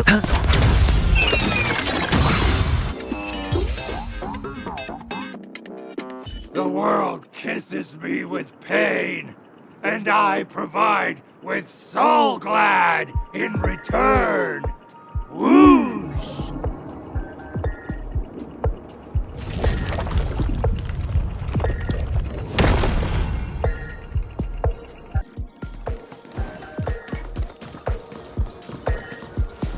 Feeling lucky. Feeling lucky. Feeling lucky. Congratulations to our 2 Dream Chasers for establishing yourselves as budding stars in Penacony. However, now you face a competitor selling at low prices, pushing you to the brink of bankruptcy. No matter how lengthy the battle, you always persevere. Topple this powerful opponent, and the tides will turn, paving a way to success! None will take my Soul Glad away from me. I will use the Transmutation Arcanum to turn into a dinosaur! Oh, dinosaur! Devour my enemies! Grab a bottle of Soul Glad and make your dreams a blast!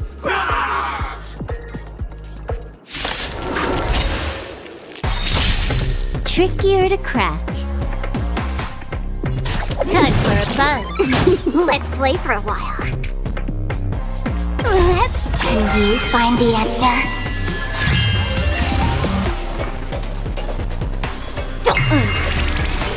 dice have been cast. Bust.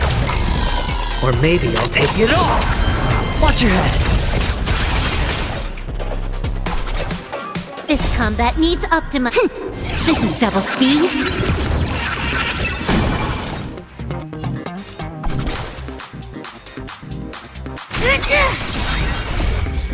Execute the Marastruck!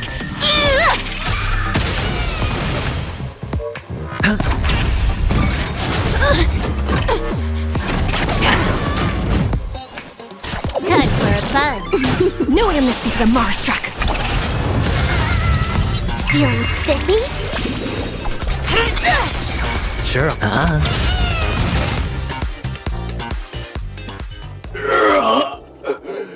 The body withers, but the soul-glad name shall not.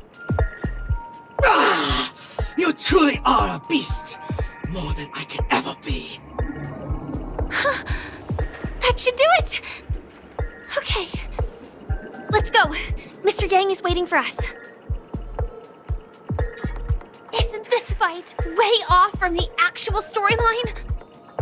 Transforming into a dinosaur isn't imaginative enough for you? This is the sort of magic only seen on Penacony. Anyway, let's get back on track. Where were we? Oh, that's right. After an extended battle, you finally emerged victorious!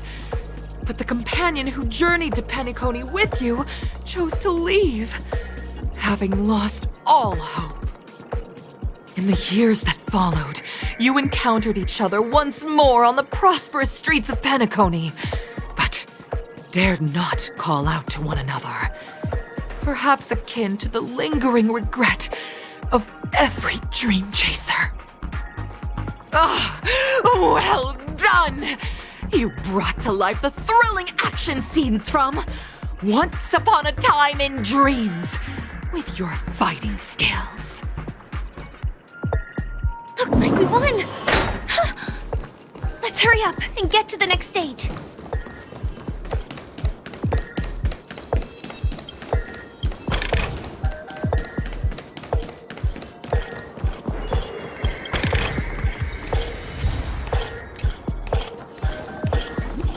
Congrats to both of you for clearing the stage, but more importantly, are you having fun?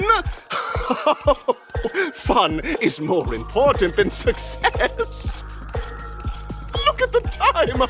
You finished much faster than that red-haired contestant did. That red-hair contestant. Who is that exactly? You'll find out eventually, but only if you clear the next test first. Welcome to the second stage of the 33rd Scorched Sand Festival in the 20th season, sponsored by Soul Glad Enterprises. Gunfire time! You have the option to choose gunfire and undergo Brother Hanu's trial, or time, where you'll face Clocky's trial. And now, make your choice!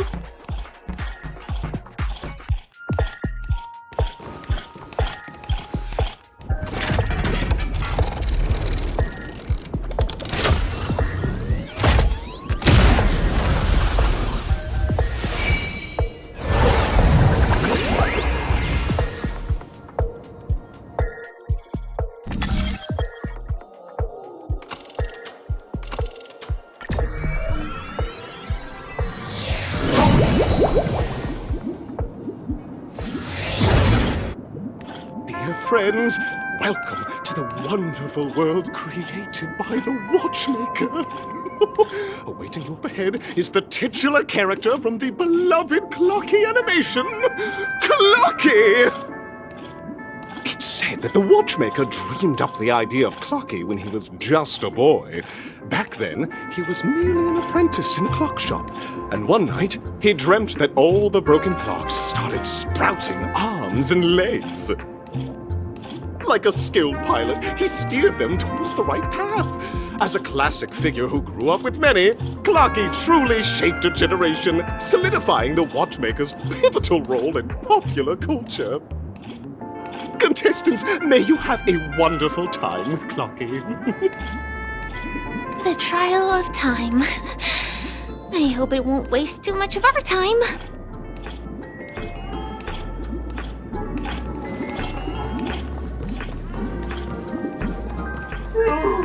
Am I just a failed experiment? That statue. Did it just speak?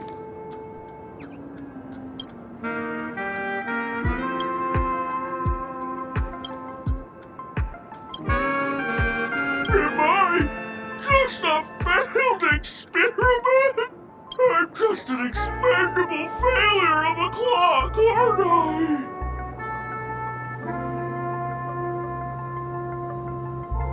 Don't be naive, buddy. Failure isn't a sickness. It's a sin. And sins can't be cured. You guys are just like the other challengers. You want to enter my inner self? Then please be my guest. But you won't find anything worthwhile. I'm just a failed piece.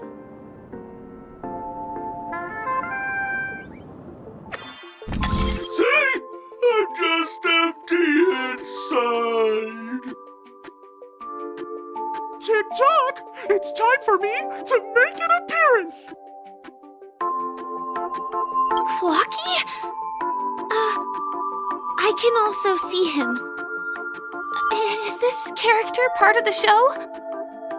In Dreamville, Clocky is everywhere and can do anything! Like, right now! I could solve this problem with your big ticker pal, Tick-tock! I can't believe it's actually Clocky! Why would you come and visit a failure of a clock like me for no reason? You see, we're all clocks. We're family. I want to help you be happy! Tell your pal Clocky what's troubling you. I came across a startling revelation yesterday. Apparently, Dreamscape Ticker isn't the same as Clocky at all. It's just a discarded prototype from Clocky's early development. Please, just leave me be, Clocky. I just don't know how to face you, because I'm just a failure. Oh dear. Seeing it like this is utterly heart-wrenching. But fear not! We're here to help it rediscover the missing parts of its inner self and guide it out of despair!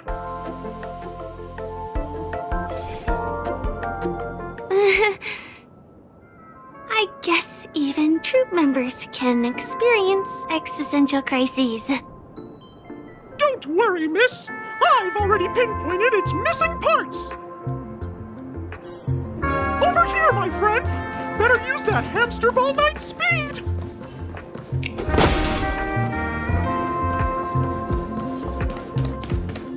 This must be one of the missing parts that Big Ticker needs! We're here! There's a missing part on the opposite side! But how do we get over there? There's also a dream side left here by a Dreamweaver. We're running out of time. We'll have to use it if necessary.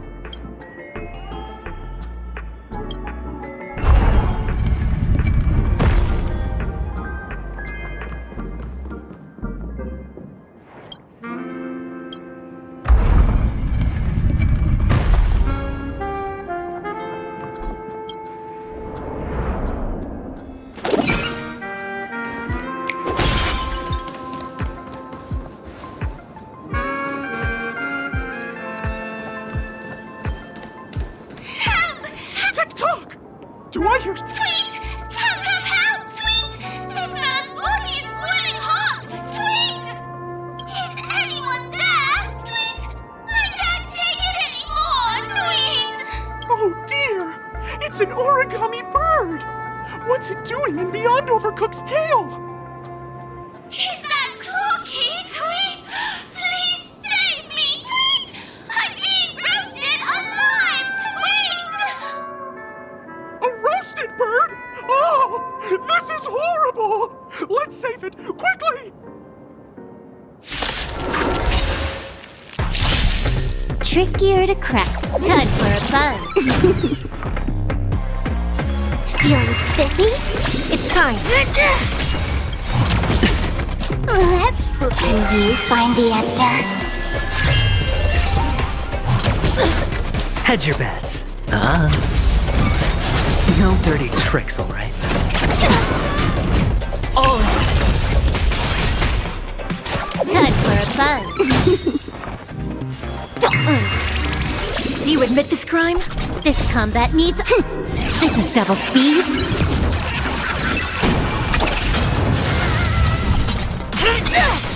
By the order of the 10, execute the Marastruck! No amnesty for the Marastruck!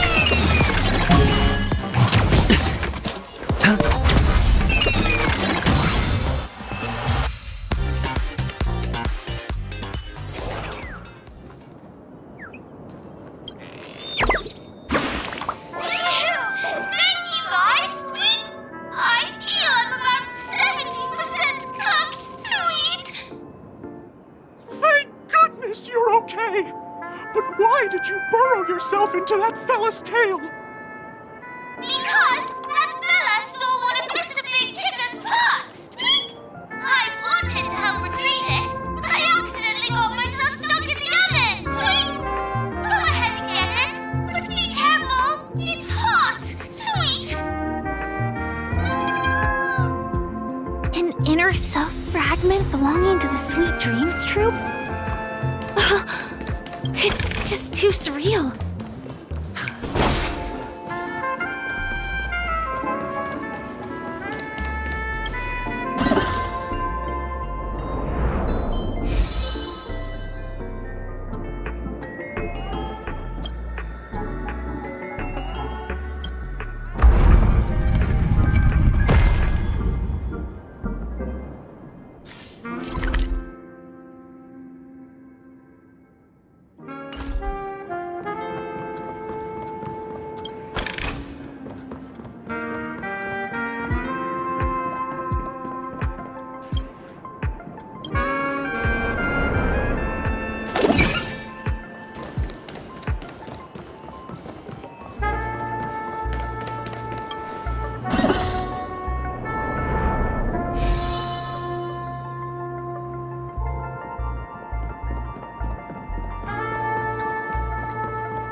Watch this.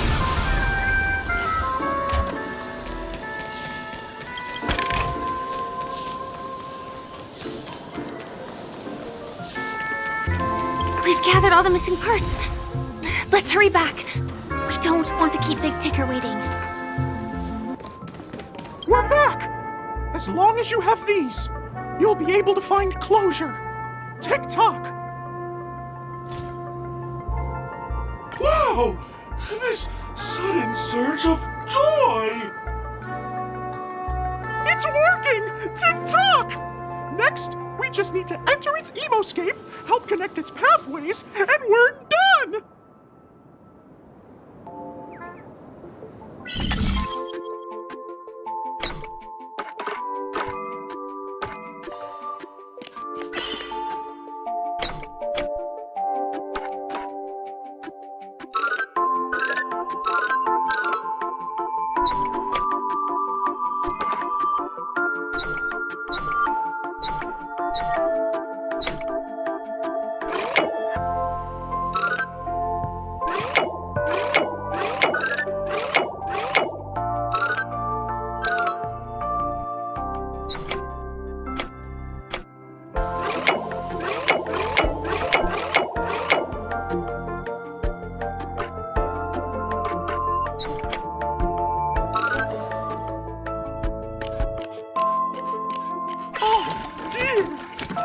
What's going on in here?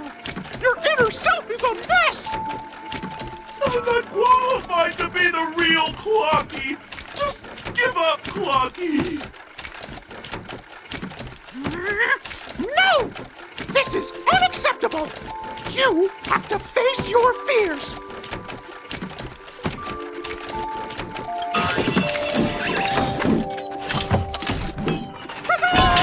Success!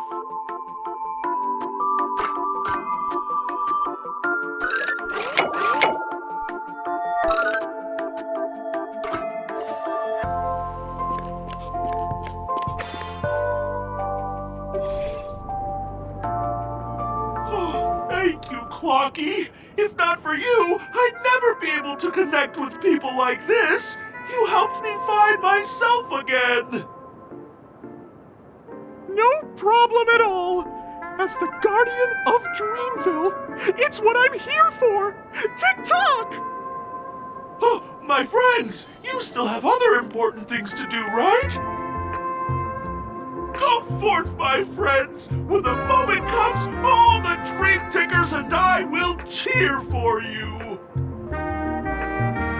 It's all done! Victory's in sight! Let's head to the final stage.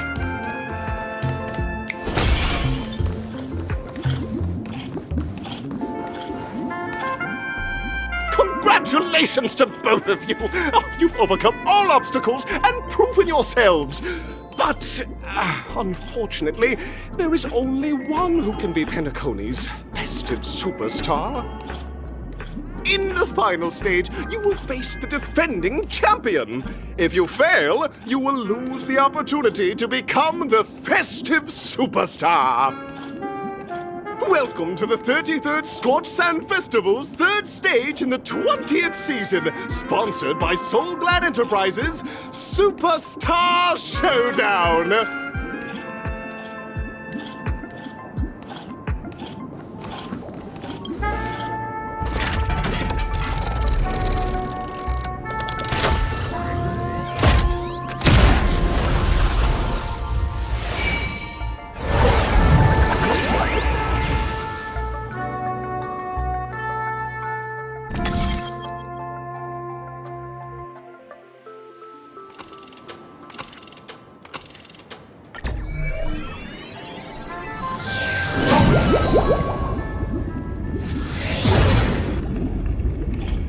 Feeling lucky.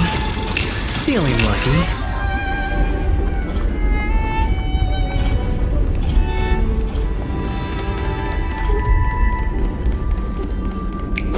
No way, I think I just saw someone. Someone extraordinary.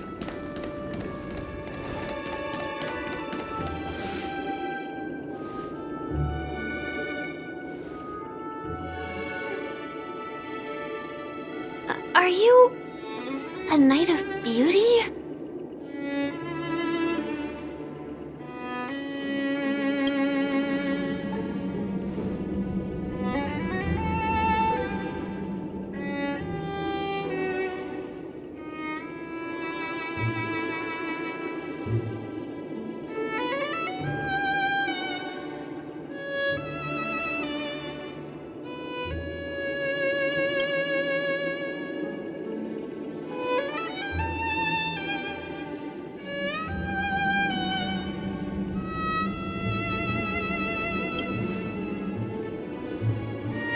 That's right. This magnificent dream is built upon the Stellaron and the countless sacrifices of many people.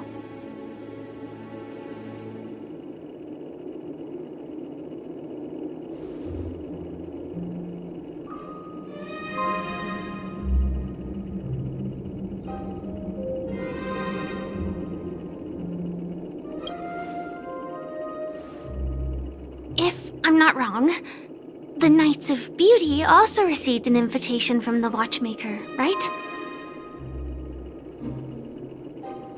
Actually, we've already met the Watchmaker.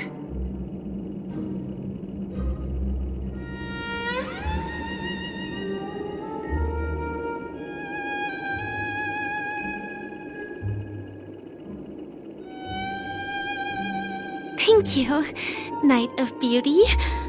We don't have much time left. May we meet again. In that case, let's make our way to the end. Penacony's really thronging with talent. I hope we make it in time.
Let's give a round of applause to our